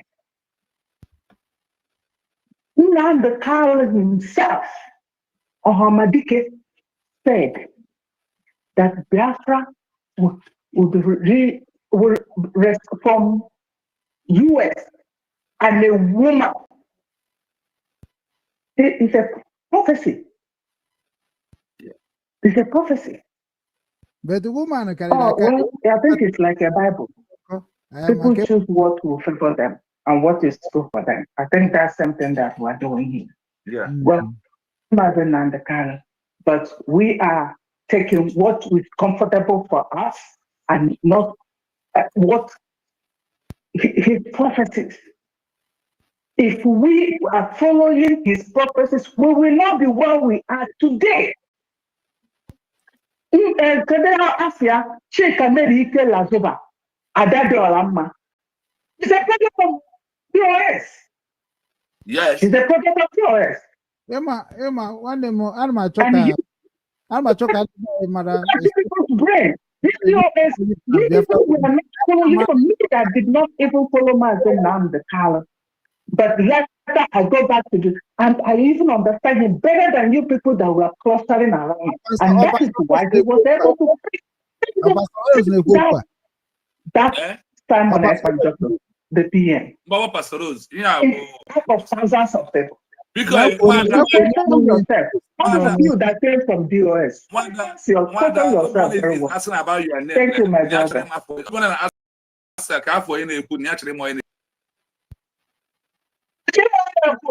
Yes, everyone is not trying more. Give my address by your name. The whole people now. My name is Joanne Odug. I'm calling from Texas, United States of America, #1 country in the world. Thank you. Yes, so Biafra, if you come on, please give us your name first, then you go on to on the contribution. Yes, as we're waiting for the another call to come in, there is one thing I want to chip in. Okay, before the call, let me ship this thing in as we are about to before we start the conclusion. Okay. When I want this thing to sync. Wow. Let's. This is our brother from Homeland. Let us allow him to talk. Okay. This is from Homeland. Yeah, Maz, good evening from here. You are welcome to the platform. Please greet one and Debo. Can you hear me? Loud and clear. Good evening. Yeah, well, okay, man. I'm calling from Biafra land. Which part? Which part of Biafra? state? State. Okay. Okay.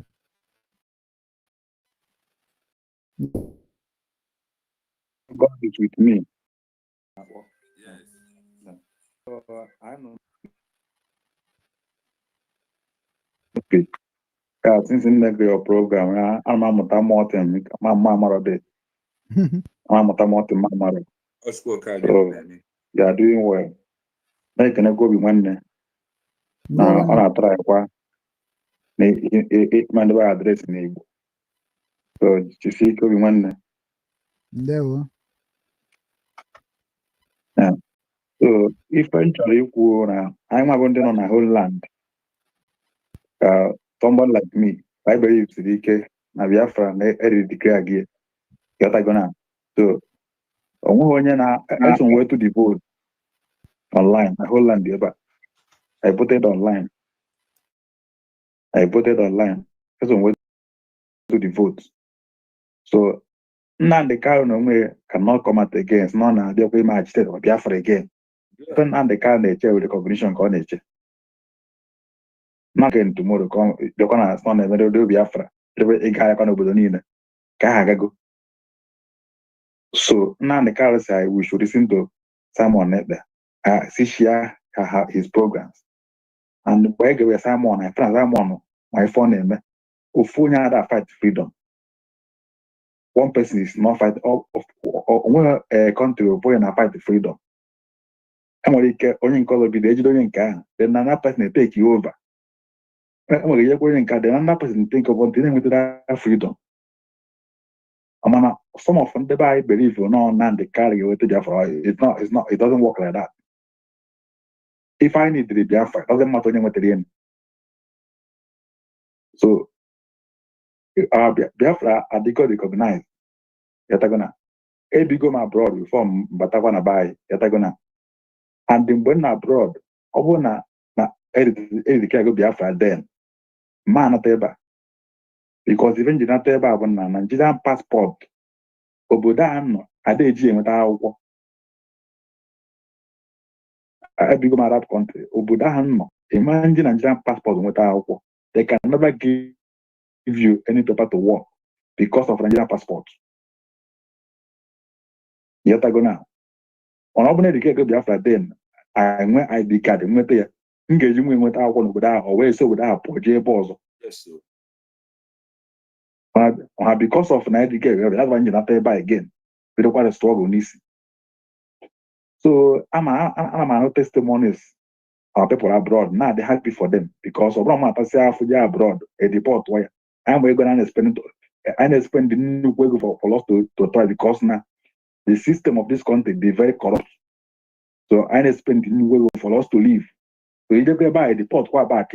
On wow. Now.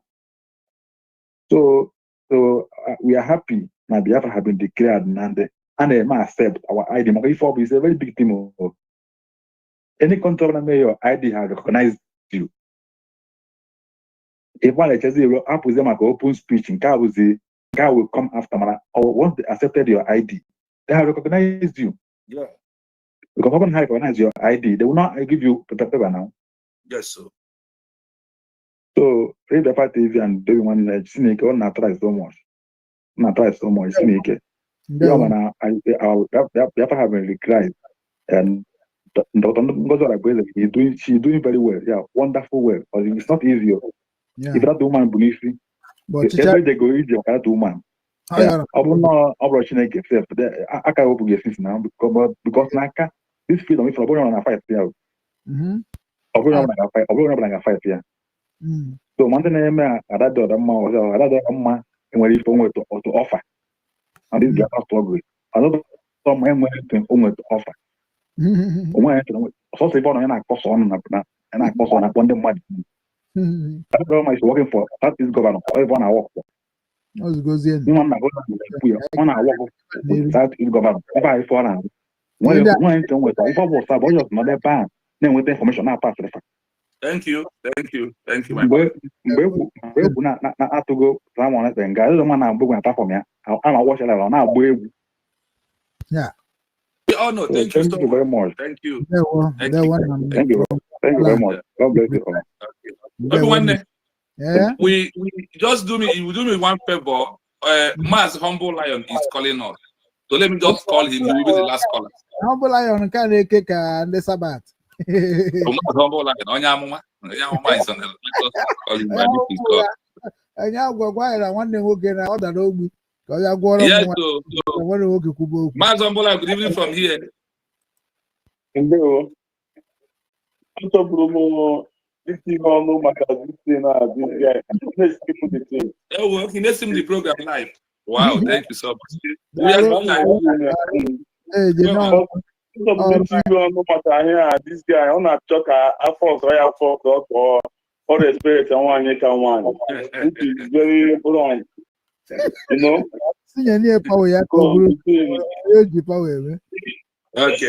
Okay.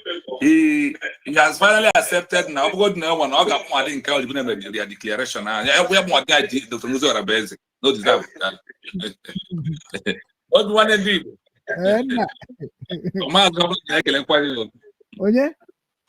Maz Humble Lion. Okay. I'll make an equation. Good evening, Maz. Asim couple on this years and there ise na mochie daalụ jisikwa ike anyị bụ ofu ndị na achọkwana bụ ka anyị niile nwekwa pụwa n'ụwa niile bikos anyị atago afụ and mụnwa na ụmụpụkwa na onye ghọtara ka ala Igbo dị bifo njem obodo oyibo anaghị akọrọ m ya akọrọ nwa otu nkwụ Ọnịcha. So I understand what our people want and mgbe m bidoro join IPOB na agwọkarị ha na mma anọchitere ndị a na-anya ọkada, ndị a na-agba taxi, ndị a na-agba housemaid, ndị a na-agba boy on ndị ga-anọchitere because na I suffer those things I'm saying now. So onye mere m ji ewe the low that is na onye pụmoto nwee ike iche na onye anwụrụma.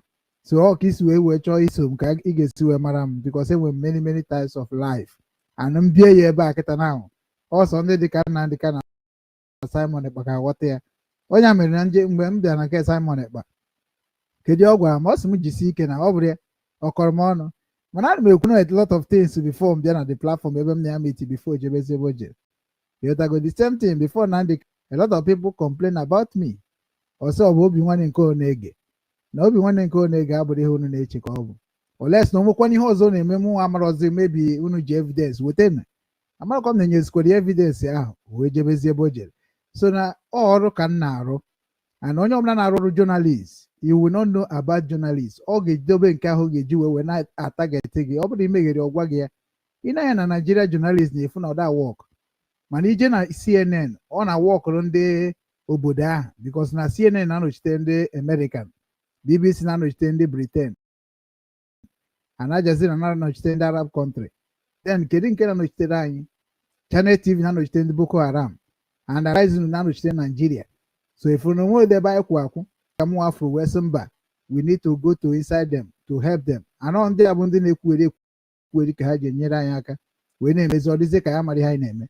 But onye ma ihe ọ na-eme ga-ejisi ike dịka nsi ejisi ike n'obi nwanne na-emekwa ya bụ ihe ọ na-aga aga without a complain. Ọ ego m ka nja sports ya. A lot of people withdraw because of kere ihe na-akpọ ya controversial batara ka controversy batara mgbe ihe niile after Finland declaration a anyị na-believe by this time na anyị agabago n'ihu mana ịfụ na ka o si wee dị aghasasị ihe niile ebe asomunu wee mee ihe no more call. We have ended of call. We are making some right to because ihe na from before even Simon abata onye ka na-ebugharị n'obi nwanne nwere onye ejiro m obi nwa na-achọ mmadụ okwu. Sometimes nkwujo Ngozi Orabaeze, the reason ji kwujo Ngozi Orabaeze maybe na ana m afụ some ihe ndị be anyị na-eme maybe afụfụ a na-ata maka ha si eme. So m believe na ọ bụ na nọrọ into government in action, those people cannot be doing those things because anyị nwee media control. imagine that na anyị report which an mekwu every day si na ndị a niile bụ ndị na-ekwu nke ha marọ na nke ha eji evidence ya uche ha dịkwa ya because when the Biafra government will take action automatically you know what is the consequences be in that country reside. So anyị niile kwesịrị inye respect to our government ka anyị na-agasi ike. So ụmụnne m aghọtara m inu na-ekwubete achọrọ m iji unu nwụọ ayịyọ ka anyị hapụ ịdị na-ewere ihe mere na ka anyị hapụ iwere ihe ebe n'abalị ka ọ bụrụ amụta ka anyị hapụ na ihe ochie a otu ada dị ọra mma dị ma ndị nke ọzọ ma kedu ya na-akpọchi ya ma ndị na-akụwa akwa ma ọsị gị ndị a niile na-anya nkịta na o nwere aka eji eso uru ndị a and ọ bụ na anyị niile jiri aka ahụ sobe ndị a ịma na anyị ga-eju ebe anyị na-eje but achọrọ m ka anyị niile na-aghọta na onye ọbụla nwekwara egwu ọ na-agba na dị strọgụl and egwu ọbụla ị na-agba na nwere nke iche eri na nke ị na-agba ka mma mana eme ha na nke onye ọzọ na-agbakwa dịkwa mma mgbe ọ ya agwakwa gị nke ya dịka nsa gwanụ nke m efukọ dịkwa ka o nwere ebe o si abịa mana anyị mana ọ bụrụ mmadụ niile ma ihe mana ọ ndị ma ihe ka anyị na ha na-achọ ka anyị na-azụ. So ndewo nwanne m nwoke ana m ekene wee na-asụ onye ọbụla nabatara m anabatakwara m ya onye ọbụla na-ekwunyekwara m ana m ekwunye nwegoro nke m kwuru na-adịrọ mma it is time for correction. Ndewo. Yes, so thank you so much for that. Maazị oge nwanne. Nna. Ndewo nne. Maazị Sino. Ocho Master Odogwu. I agree with you. Ndewo. Ndewo my brother. Yeah. Anọ m n'ụzọ oge m ihe na the signal na-aga n'apụ because ị na-agwa na highway ọ na-adị enyere nso. So now I'm just getting home. No, yeah, we bring them up. Better you bring them up. So first of all, I want to thank both of you, Mazi Chino at Real TV. You're a wonderful man, and God will continue to bless you. You don't know what you're doing, how far it's going, and I want to thank you. You see, you've done very well. You ask some critical questions because after me, it's about 10 questions. So it is very nice.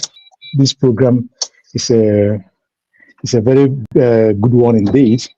I don't know.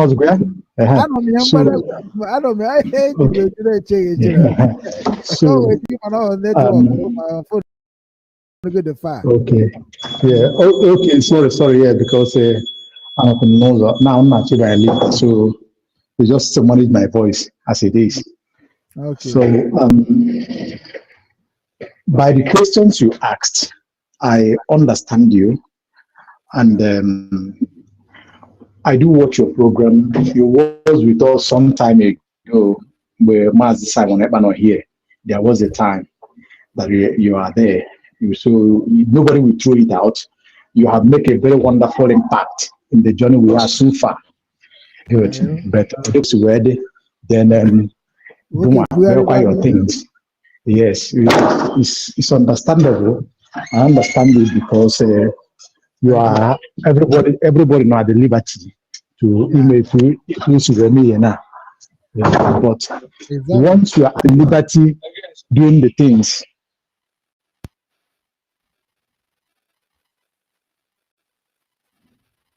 Hi, network. Okay.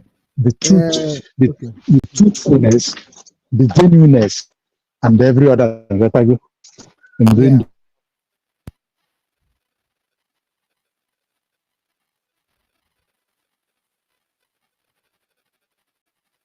yes, maybe network. That should be network. Okay, what I will, but I cannot scream. Hear me properly.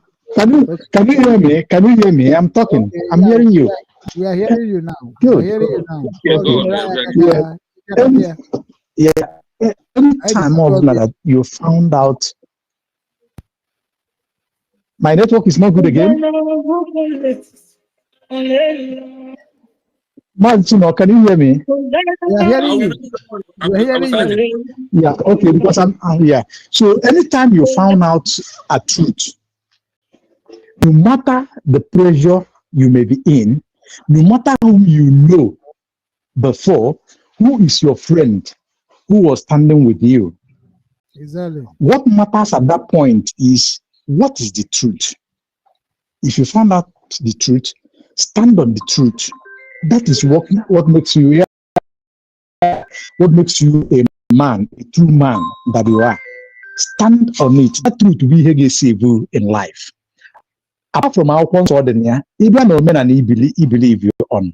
More believe no men. I'm talking about genuine men. And when that one brings asadile. Nzobu na asadile na Igbo na mgbe gbulugburu adị asị asị. Ọ dị eri ọghọrị. Ọ dị eri anyhow. Yeah. Because anytime when you already commit here, yes, or that, that is the reason they decide that they are holy. The Bible define as holy people. Now, you see, this journey I know so far.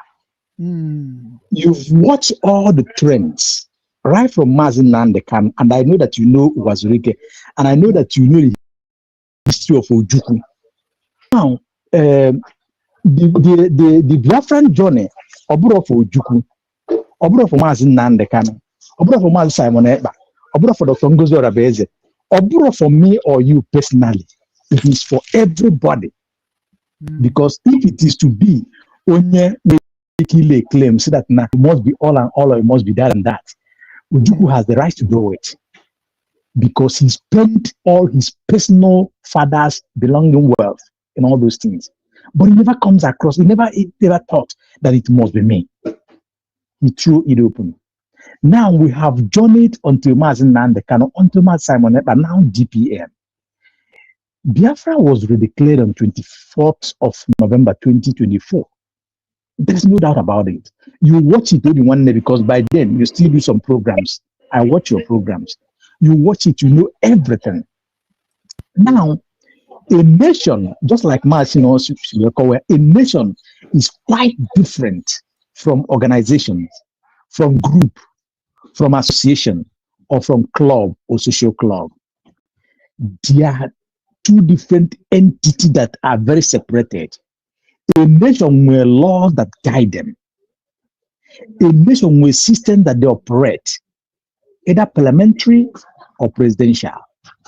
Just like in US, just like where you are in Germany. I believe they practice a parliamentary system with presidential.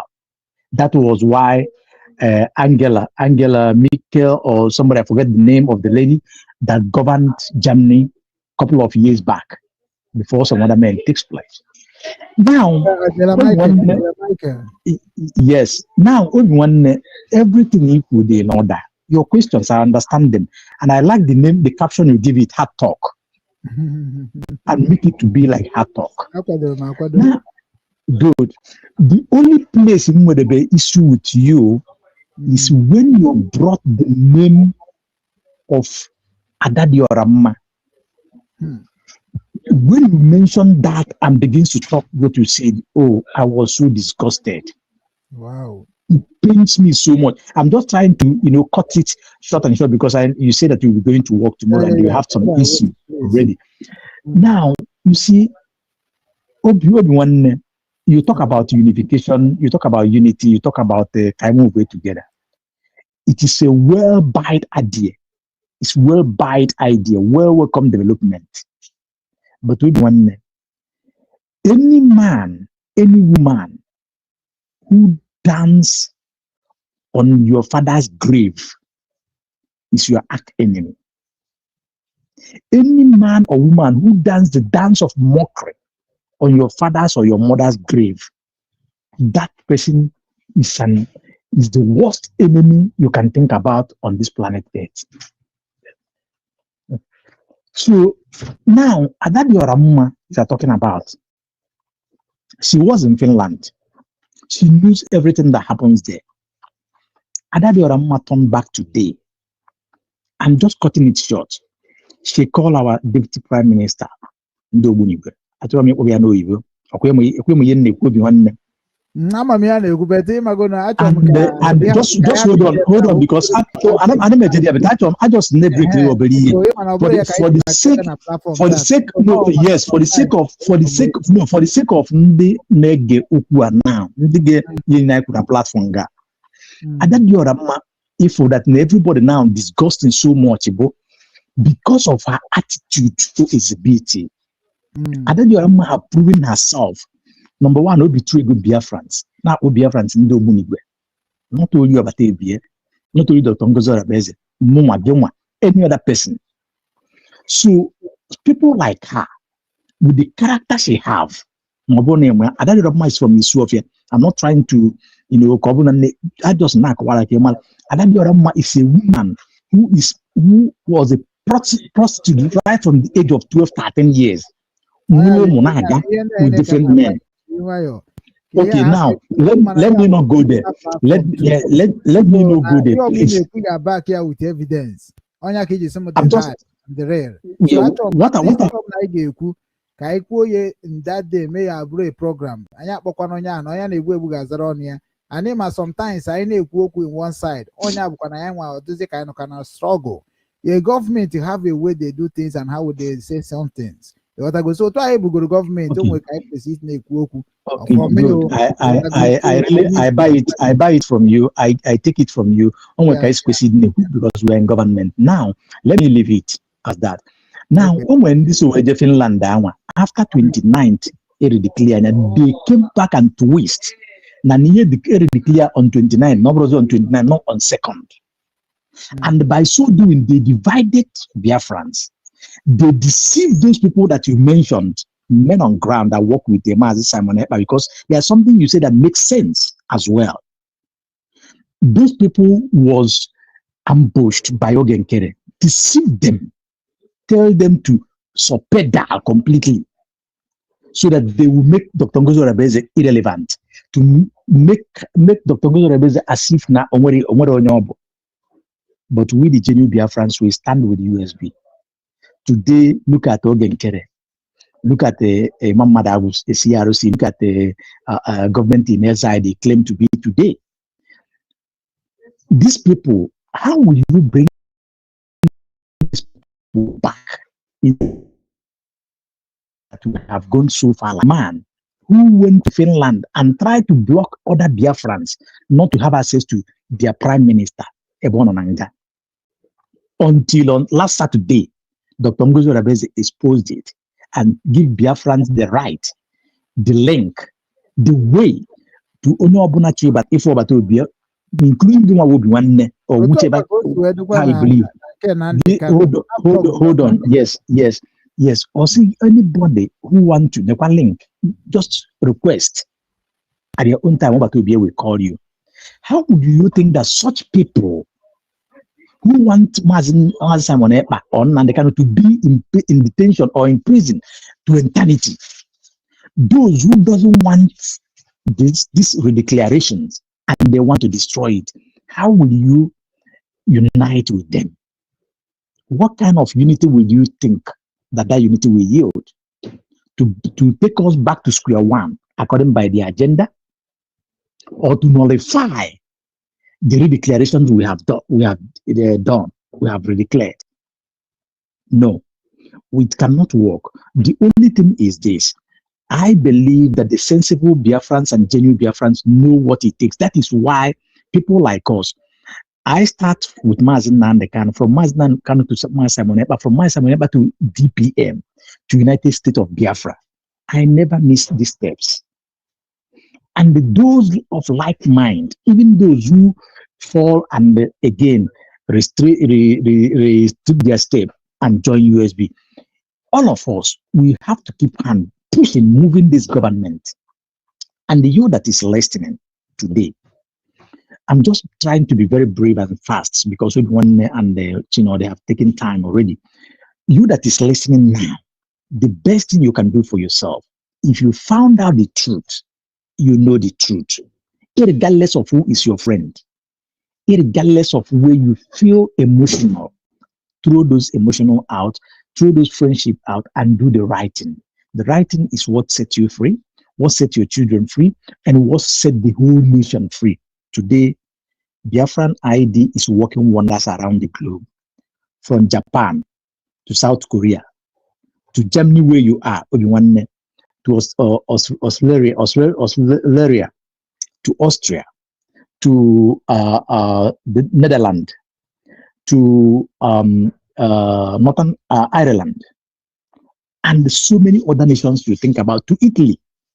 People are using it, getting their documents, meaning that these nations have recognized and welcomed Biafra Redclared.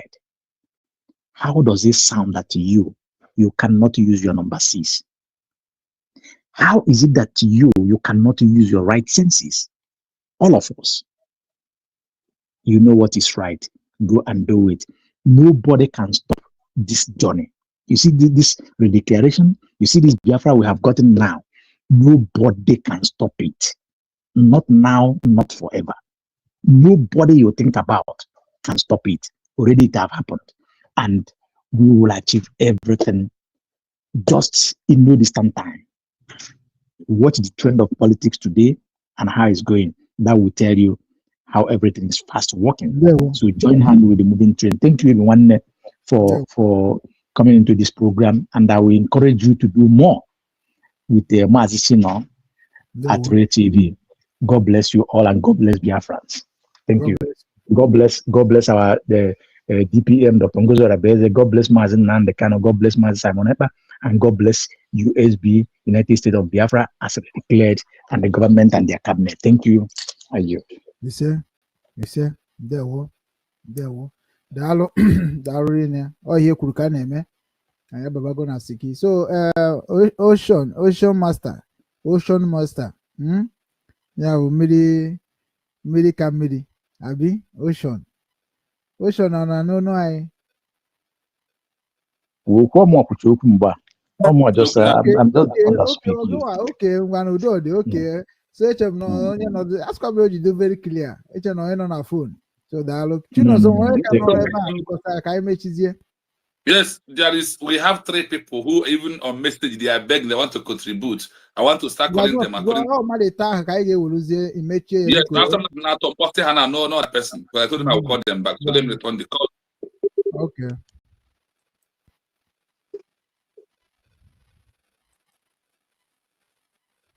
Yes, so Jelen, why? Good evening from here. Hello, good evening, Chino. Good evening from my side. Yes, so you're welcome. Yeah, are you still? We are here. We are rounding up. We have you as one of the last. Okay. Yeah, just very quickly. Biafrans, I salute you from my side. Good evening. Chino, there, I salute you too. And thank you so much for program today. Okay. I really appreciate you too, both of you. Thank you so very much. Actually, why I came up here is just to remind us why this program, why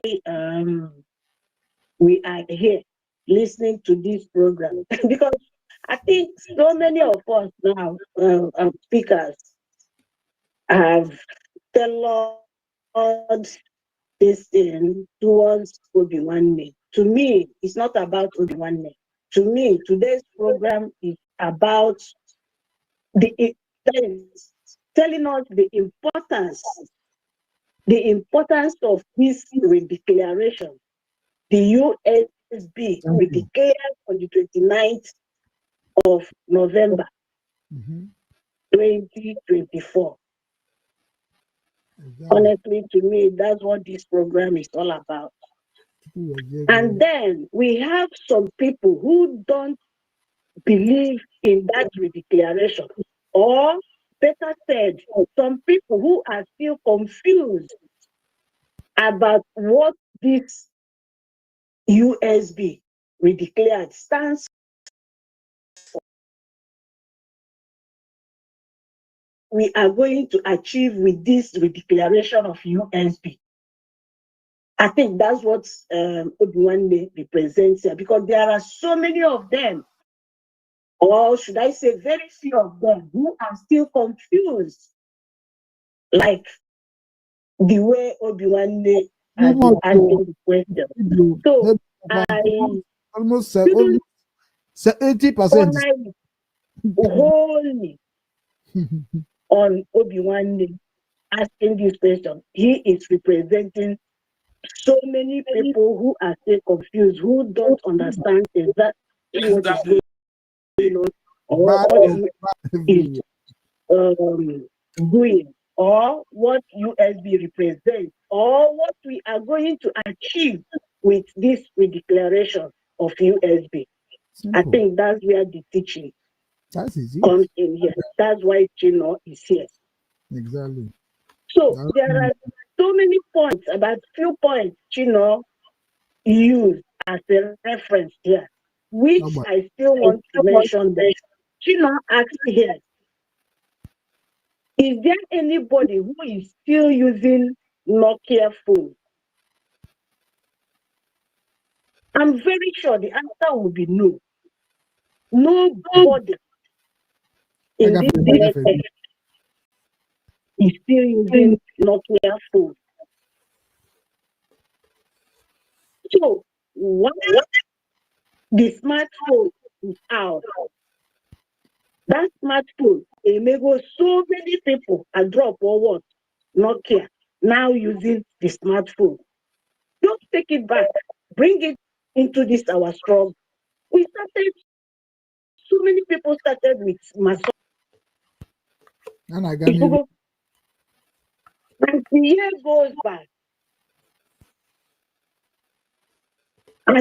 goes by, I am now drop the things maybe that is not going well, or the things I feel that they are not going towards that direction. Until the time we Mazin Namde Carlo started IPOB. Mazin Namde Carlo was in IPOB looking for 100 men.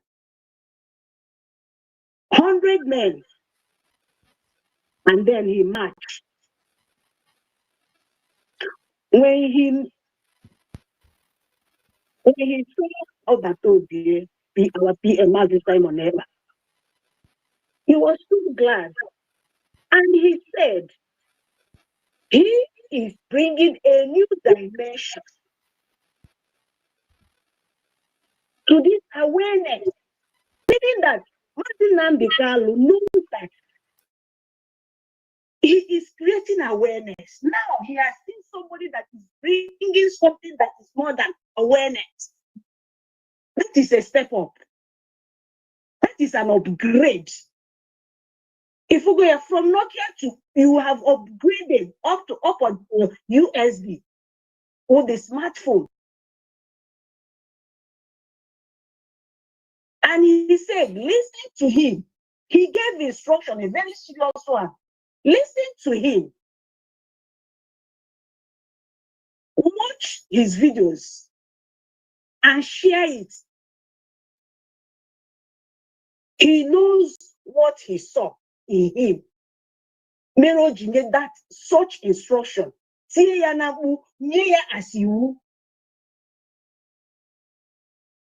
But then, so many people did not believe in what Mazi Simon Eba was doing. But Mazi Nnamdi Kanu saw the thing that is hidden in that man, Mazi Simon Eba. Omeya embraced, even when people were telling him, Mazi Simon Eba no one oath member. He knows that oath member or no oath member, this person has what I want.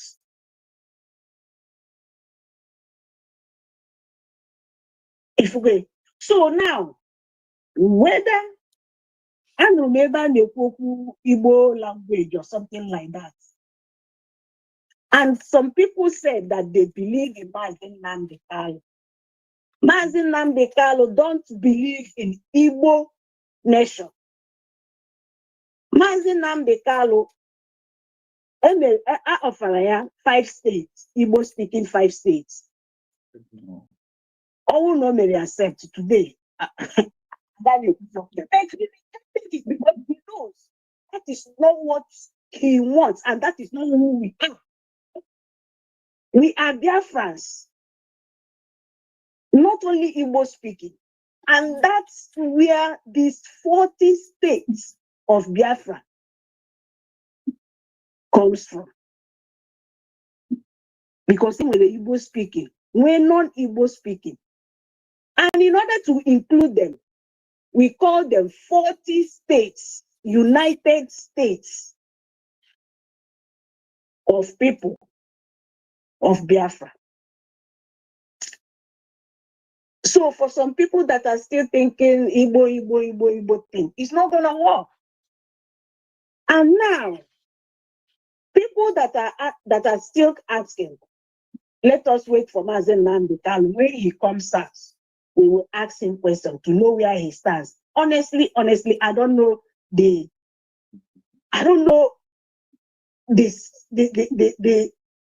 kind of question that one is. I don't know the angle those people are coming from.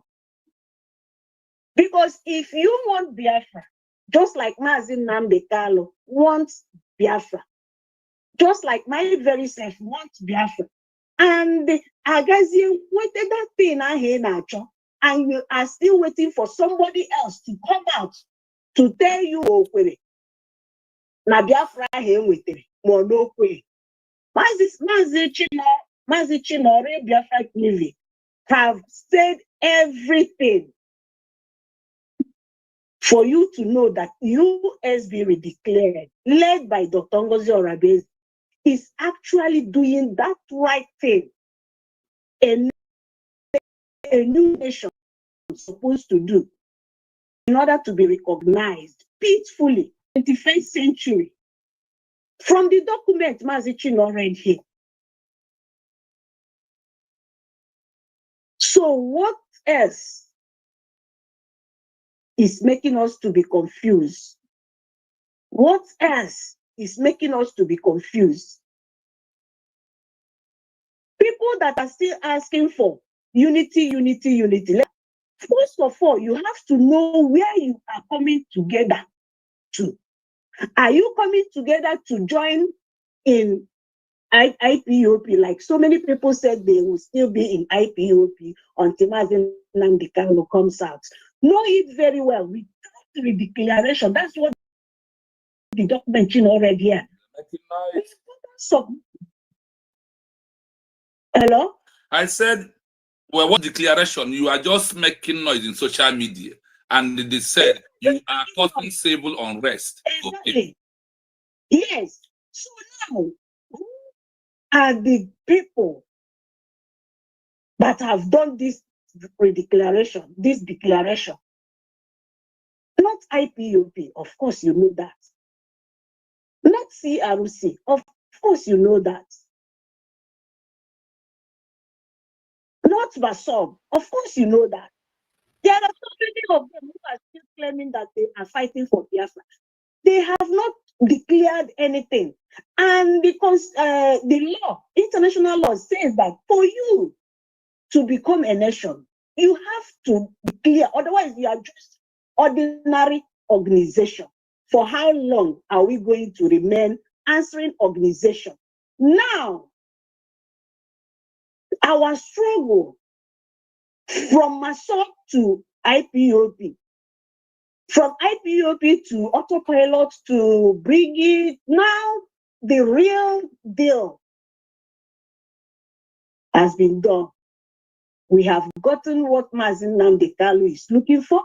We have gotten what Mazi Simon Ekpa is looking for. We have gotten what every Biafran that wants freedom is looking for. What is left is for us to come together in that thing all of us have as a common thing, which is USB declared. That is what makes us, unites us. That USB declared should be that thing that will unite everyone. So if anybody is talking about unity, what should come into your mind is unity in where? In which place? It should be in USB, because USB has thing everybody is looking for. So in that place is where people should be coming to unite themselves in that USB. No other place. And how do you do that? By first of all, going for your ID. Go and apply for your ID card. Applying for your ID card shows that you have first of all recognized yourself as a new nation before looking for outside recognition. It's very simple. This is not time for, explaining to some people that are still dancing Thomas. It's very, very simple. Using that Nokia and smartphone, it's hard to know. And the following YouTube, common YouTube guideline is also an evidence in the 21st century law. Exactly. That's another point you raised. I love it so much. Community guideline from YouTube is also a powerful one. They have rules and regulations set out that if you violate it, they can go as far as closing your page. So also, there is 20% international law. If you don't meet it, they will not give you that recognition. It's as simple as that. There's no two ways. And they have that power. Otherwise, why are you dropping letters? For that power. So we have to abide to that law. Abide to that law. And it gladdens my heart that military or no military now is no more a criteria. Yes, sir. To get that recognition. Because this is the part so many of confused, so many of confused people are still holding so tight that nobody is taking care. No, man on ground. No, there is no man on the ground. That is the part so many people are still holding so tight to say that they will not support the USD. Now, we bust your memory or bust your brain, rather. That men on ground, that military is not a criteria anymore for you to get recognition. Rather, peaceful declaration and getting that signature is what will give you recognition.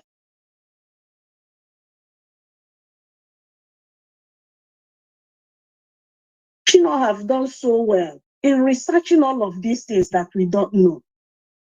It's high time we listen and understand these things to help us to know where to support.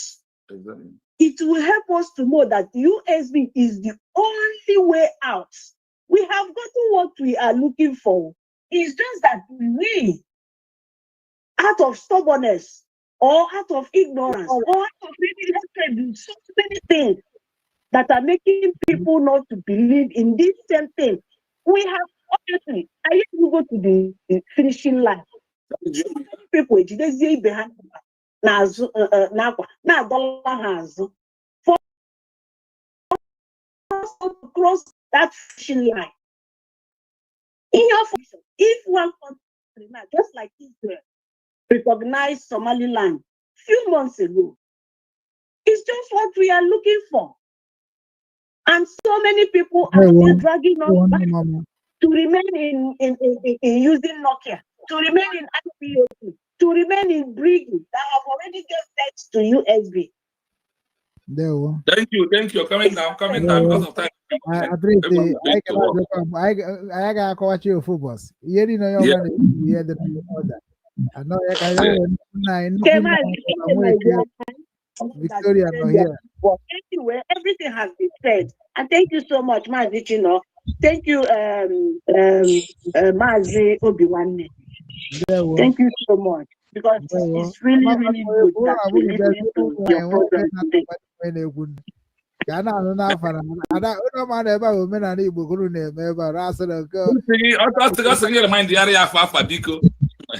Obi nwanne dị Igbo. Nke gba afọ ka amụrụ na-ekwu ka amụrụ gbakwa ite ya na n'obi ya. Yes, so everyone onye anyị na-ekwu na akwa gịnị ebesa akwa. Mba. Ọnwa ada Ngozi na-ebesa akwa. Yes. Nke a bụ teenager na nwaanyị nna. Ọ sị ma ọ na-eche ma ọ Madam Ngozi. Ọ sị ma Madam Ngozi na-ebesa ọsa akwa ma o ju isi. Nke a nke a bụ iji na ya adị ya na ya ma o. Ndewo. Yes. Okay, Barbara. Yeah, we get wine. Thank you so much. Thank you. Mazi Obiwanne, we have only 2 minute call. Are we returning or are we closing? Ka m bịa ka nnukwu nna anyị na-ebe ama m na onye nwa dị ya Nweke Victoria. O tekwa na onye ka m na-ekwu okwu ya. Good evening, Mazi Obiwanne. Good evening, ndewo. Maazị Chinonso, daalụ na jisi n'ike. Thank you. Afọ mbụ Victoria Nweke. You're welcome. Mgbe m fụrụ unu na-abụọ n'ebe a, mgbe m mepere ihe a n'abalị afọ unu na-abụ, adị m very happy. Very happy. Maazị Chinonso, abatanube m na platform gị before mgbe ị na-ekwu okwu, mana taa isi m na-egere ihe ị na-ekwu. Mana Obiwanne ka m chọbụrụ ịbata one time ọ na-enye nsogbu. Mana Obiwanne nọkata disappear, ọ nọkata disappear, anyị afọzọ Obiwanne.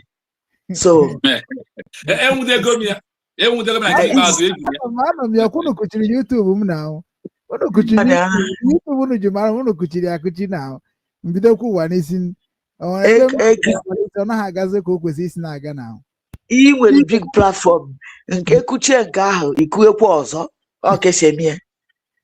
Unu ndị na-agbasa ozi ọma ekuchie nke a ikuwe ọzọ biko Obiwanne imepe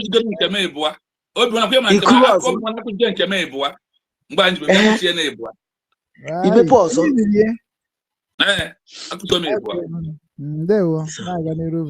Obiwanne biko ihe ji wee bata etiri m ya biko achọrọ m ma agwatụgo obere okwu ihe a niile ma ajụjụ a niile na-ajụ m ihe niile anyị na-ekwu a ihe niile anyị macha ya enweghị nke bụ new thing to you ihe niile dị very clear because ihe niile na na-afụ ya ihe niile na mbido ka esi declare Biafra ka niile si wee mee ịnọ n'isi ọ na platform gị ka watch this declaration for all the whole days niile mere ha ịnọ on enyo ha anyụ ịbanyụ ha agbanye ịnọ on na platform gị ka watch gidere telemesie ihe niile apụta katakata wee bata katakata batara aha gị nwa na onwe gị bịakwalụ lebrik wee dị katakata anọkata disappear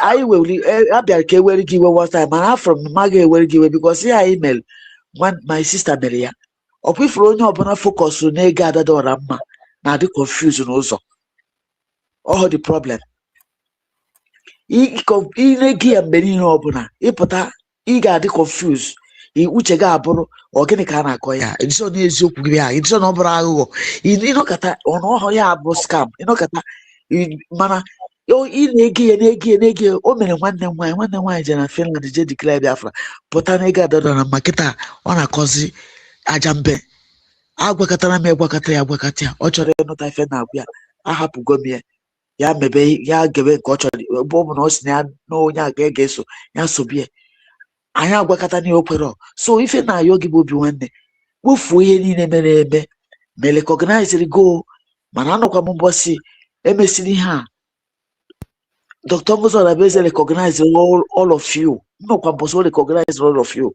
along the line ihe niile gasa mana m na-ayọkwa kịta biko ị nwere big platform people love you people like you Igbo people like you ha na-ege gị pụtakwa bịa support USB kwubokwu bịa kwubokwu United States of Biafra ka ihe niile gabakwa ka esi aga biko onye emejọrọ ya gbaghara onye ọbụla emejọrọ ya gbaghara ọ bụrụ iwu bụ na a ga-emeta onye ọbụla mma biko pụta ife nji wee bata onye emejọrọ ya gbaghara kpofuo ya ka biko ka anyị kọọ n'ọnụ ka ama ma ga-enwe opportunity na wind of glory a na-elugharị na air ka ama ma ọ ga-ekusa anyị ka anyị na-arụ onwe anyị Oi fe jibata o jisi dike.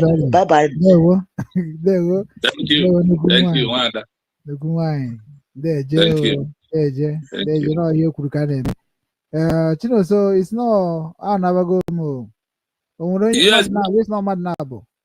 You're mad now. Okay, well. But I'm putting guy had 3 minutes. How man cook at 6 Exactly. Time because now when I took it to come out far and I tell them now, if you I got to level right and not Kem 7:45. I do program. Yeah. Gabariru. Yes. Yes, so Joseph, good evening from here. Good evening, good evening. You're welcome to the platform. Yeah, welcome. Mazi, you're welcome. Carry on. Biafra say you can show me. There were. Onye chiri ya zin. Akwa m na-apụta ọfụma. Live and direct. Yeah, I don't even Clear. Okay. Akwa m bụ. Okay. Onye Anike. Nke si na Ezani State of Biafra. Yes, sir. Yeah.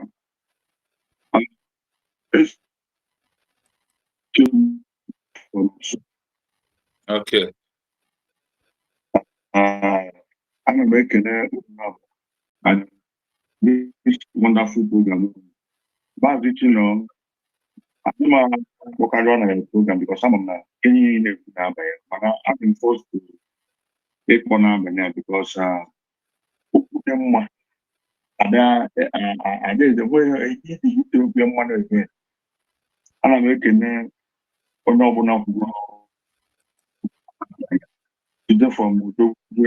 the last speaker. The last speaker before me on that. But then one particular thing to Mazubi and Mazubi, I want to know homeland. I happen to have the way some of our brothers and I feel like London, my to have also the shop. Even a very large platform. Who you know, Itiaka. Maybe you have to know that there are more people who are able to know what we are doing. My remind me one question that which way that so that if the program gets starting from tomorrow night on, and I anchor your program towards that direction.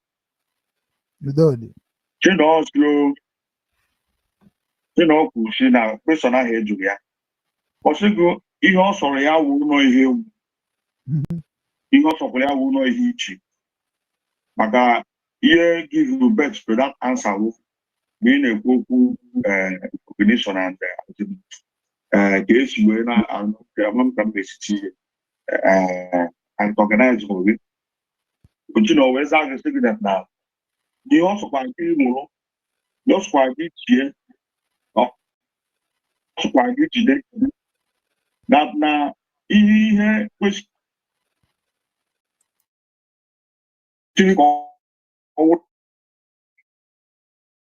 when Gani who is in answer now, Biafra, which is stage and that Biafra recognition now stage and actually, state at Agawani. By is only discourse.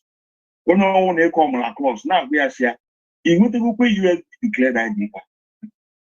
Because up on the diaspora like a giant on a homeland.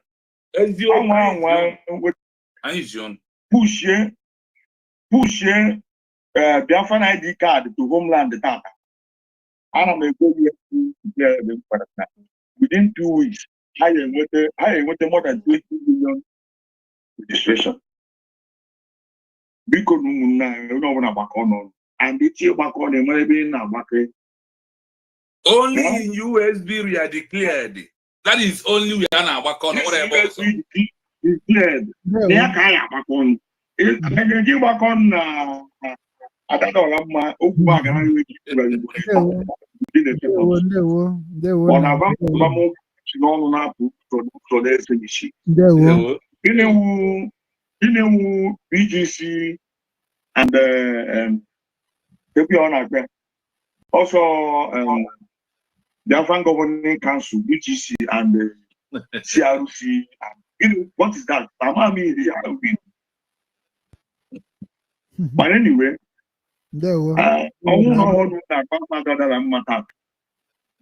it's a from the woman. I make a student. Oh, let's one engine a platform. One engine Ebony woman. Mom, no, don't ya never exist. So, because ya wuru work dealing in Albania. Before January, go and register for USB declared ID card. Because all a step forward for us. Thank you so much. Thank you, just thank you so much. Thank you, my brother. Everyone, I too much, to be honest. Please, you really don't I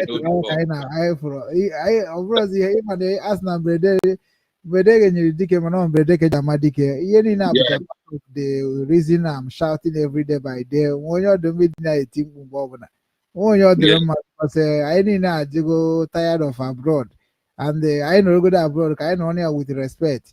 What I go because we are government, not that because we are under government, which is normal. We already have our own government, but we have a threat for our own land. So all the music and do the threat na hatchery, which is na ngozo robes in the mekwa man fukwe na ekukwa maka na ihe niile okwete na ka nkwete because na when we declare a sit at home, that is now oh even on my page now Facebook. If you know more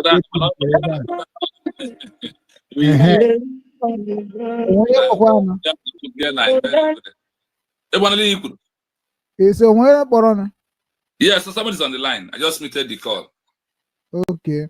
So yeah, that goes so you want to win in your quaka. I'm a for because now Anambra State is now betraying Biafra struggle so much. I know you could Soludo no because Soludo na art is a terrorist in himself. Or not maybe without compensation. All those things is not good. And if for somebody Jafia media waters, they were in any so all those things we need to condemn it internationally. So that somebody like Soludo in London must be started from there to be arrested. Because even then I need to make a government now like before. So sometimes I'm somebody to take action because I try the marriage dream I can too much. But no charge when security everywhere. If you're not security.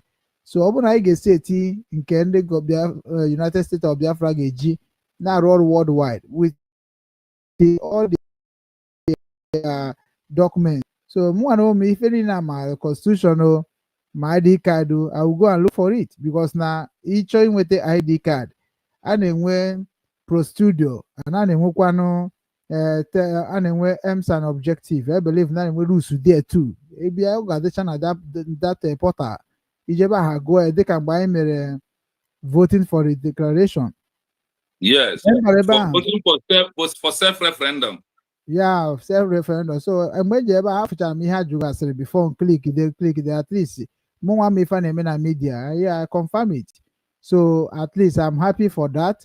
And I believe from now this time your son I get you more. Yeni nebu kwa when they recognize no na abum somebody in Yakaka Ebim Sinya Bia Koduma. I happy now why because nearly 9 sick and such a cause you say the other work and Abiako. That's why I always like to cut things in short so that my people are water better. Onya na goku nkene metite onya anagwe agaha water on Tragwabia. So onya ko jidima na any leg line na on because this struggle require knowledge, very, very big knowledge. Or just need because now all of us are human.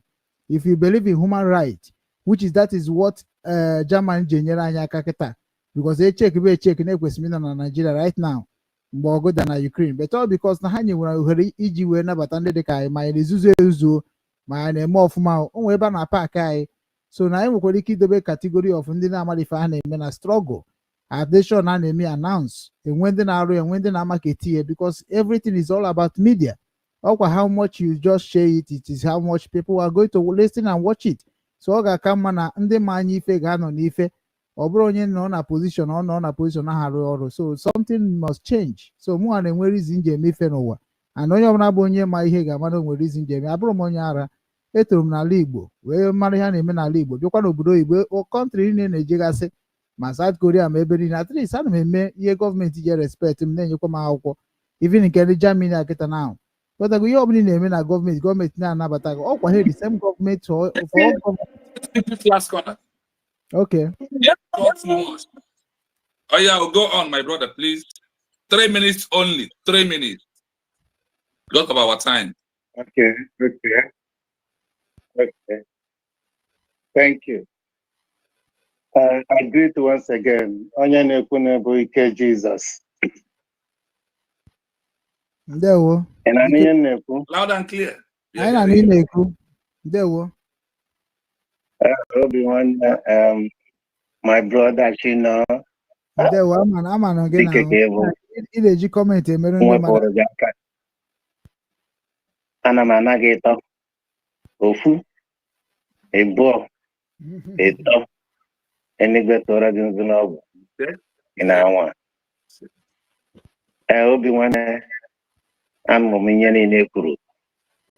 Ana m apịa enigwe tụkwara gị nzu n'ọgwụ. My brother Obinanne, Ofinye ka o mere ihe m chọrọ ịgba gị this night, and achọrọ m ka ị kpọọ result a. Okay. Because ihe abụ ihe niile mere this night bụ exam. Instant result. Ihe a mere this program emere today from beginning to the end. Achọrọ m ka ihe ka ekpogodina result. This result is shown from scale 1 to 10. Ndị be anyị ebe ubi ndị be anyị nọ na enye ndị be anyị na-eso. Achọrọ m ka ịkpọ result a n'abalị a. Ịkpọcha result a n'abalị a dị n'eshiri ile inyezi onwe gị assignment. Ihe abụnye mbatara ka mgba. Achọrọ m ka ịkpọ result a. Ịkpọcha result a echiri ile ịlakpụ ụra n'abalị a. Inye onwe gị assignment. Udo dịrị gị. Dịkwara unu niile. Thank you. Ise ma gị onwe gị. Ndewo. Ndewo Chineso werezewo so 2 minutes yotago ka anyị naba anyị ga-ehikwa mbọsị ọzọ yotago. Ọ dị normal. Yes. You are the number. Ihe anyị na-emeta onye mere m ji wekwudo nwa ese because na ụzọ dị ya. Ọ na ụzọ adịrị ya ka m anaghị lisensi na ebe ọbụla ụzọ ọ naghị agwụ ike. So ụmụ Igbo ga-ama na mụ bụ nwa Igbo ka m bụ na ana m eme ọfụma na ihe niile na-eme bụ ihe ndị mbụ na ndị egede mere. So we are together and ihe m nọ n'ime bụ nwa mmadụ emegbu na nwa mmụọ emegbu na nwa mmadụ because ọ baghị uru ka anyị bịazie na-eme ọ dịka ma mara ebe m stand. Ya the same thing na mgbe oge brigi so mbịa sị na thank God wake up ime nke a na-ewake up ya arụ ihe na-arụ na social media. Do you think I'm sleeping? How many page na-arụ on na-emekwa ife niile na-anakwa ma information ebe dị iche iche wee na-pass. So all those things sometimes ọ inye m time gị mụ ewere time gị mee ife ghọtago. Gọọmenti kwesịrị na-ama gọọmenti na-eme ọfụma because ọ ya mere gọọmenti ji eje gọọmenti to gọọmenti na-negotiate for something important.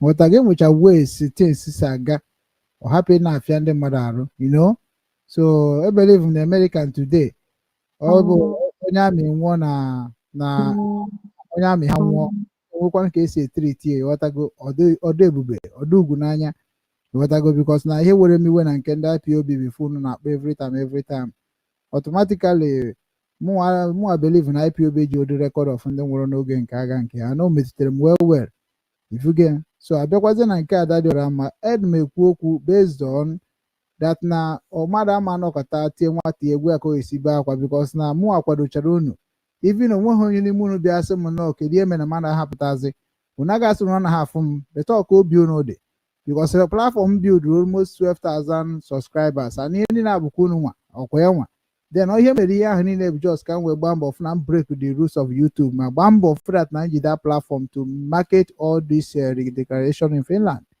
And I'm born but I'm not lost go what do show concern even government nobody because oboron can you build all the platform. So Malona Bukwa Putakwa Onoka Dogwenu Baby Asquamo. No what he need to have a meg. Yeni Nabucha Yoga Boom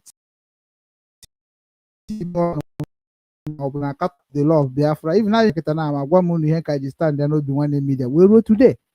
Because someone for the push game and any man and all only Bukambo, Brukonia Biafra by bet, by merit. You know, or if I'm Ronogiako or Adama and last Adama Balas. So, so I appreciate you for coming or more chotarage because now I ain't a show why, but now or more decide the second Marigo defending name and the issue go need Biafrans and name I my hanaro. So now I can the opportunity. You are in group of Obi-Wan if you cancer hand over. So open him na chief ever and you do about drum. Oh, quite gonna go wafa. So I won't have the major equipment. I'm a person that in work for government, I work for good, not for bad, and not for Imen Paku or Imen Ganga or Imen Mego or Imen Show. My going hey gay going those things are my lifestyle. So I'm for you I believe that kind of government I will not be in there. So we need to encourage ourselves in many ways. Education in Nanya, onye ọbụla gụrụ akwụkwọ gụfuru uche n'ala Igbo. And ihe na-agwa gị ọbụrụ mmanya because na ịgwa gị ihe eji agụ akwụkwọ isi na ụka maka na mmarakwa mama mama. But ihe na-adịgo ka ọ ga nobody should blame each other. Ka anyị were ofu obi wee na-aga maka na ọya ka ji sie obi nwanne ofu obi. Nwanne nwoke bụ Maazị Chukwunonso Ndubisi Ndewo. Werezie 2 minutes kene ụmụnne gị na ụmụnna gị. So we are together. And we are going to structure how we can move and make our people to know our platform more than what they see today. Yes, so thank you so much. I am one of those persons who understand you, and honestly, you acted what I want, not acting like you know what I am doing on this platform. I love the way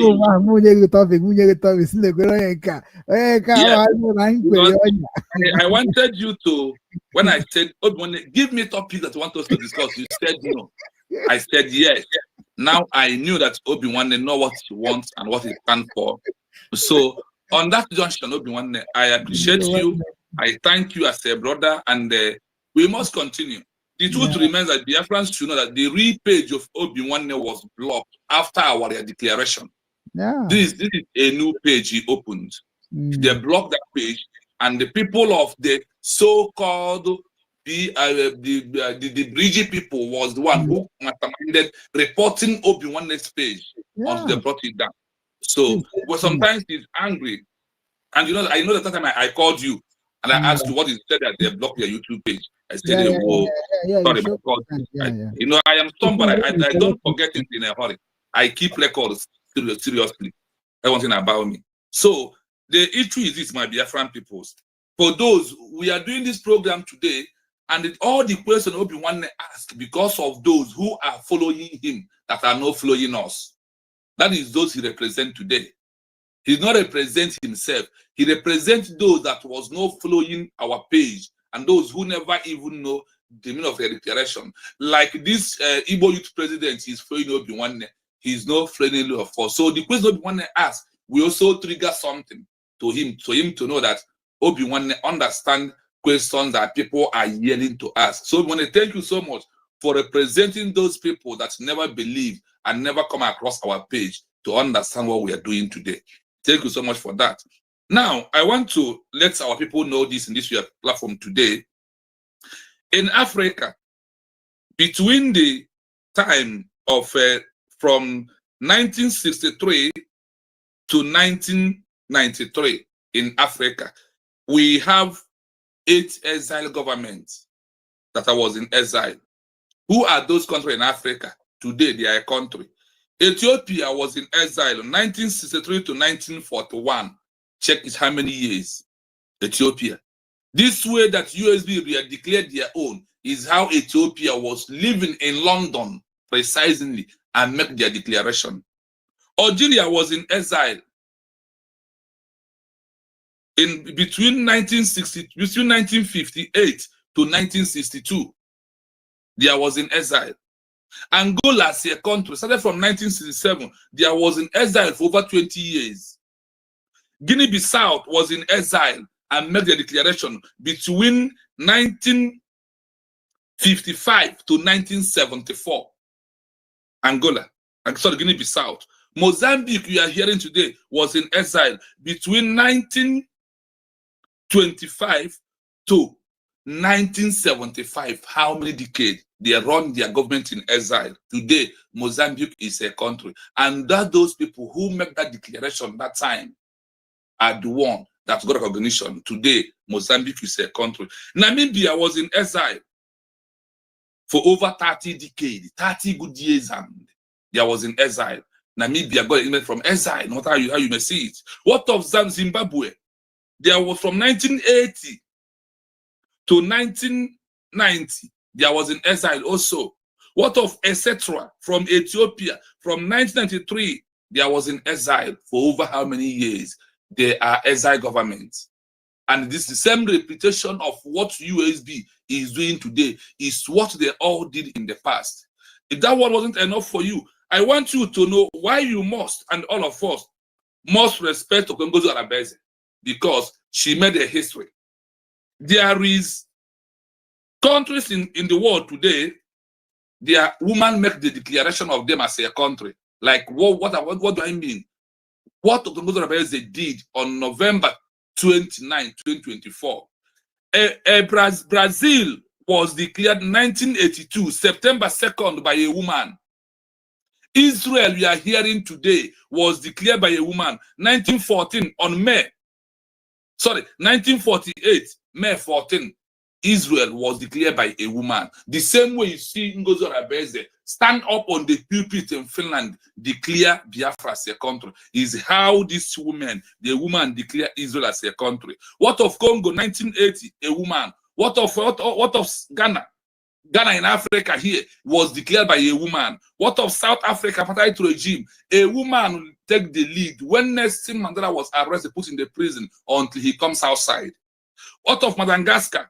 1990, by a woman. What of 1962, a woman to 1990. What of Sao Tome and the Principe? 1990. What of India? Was also in Algeria, 1954 to 1962. These are countries in the world that women declare.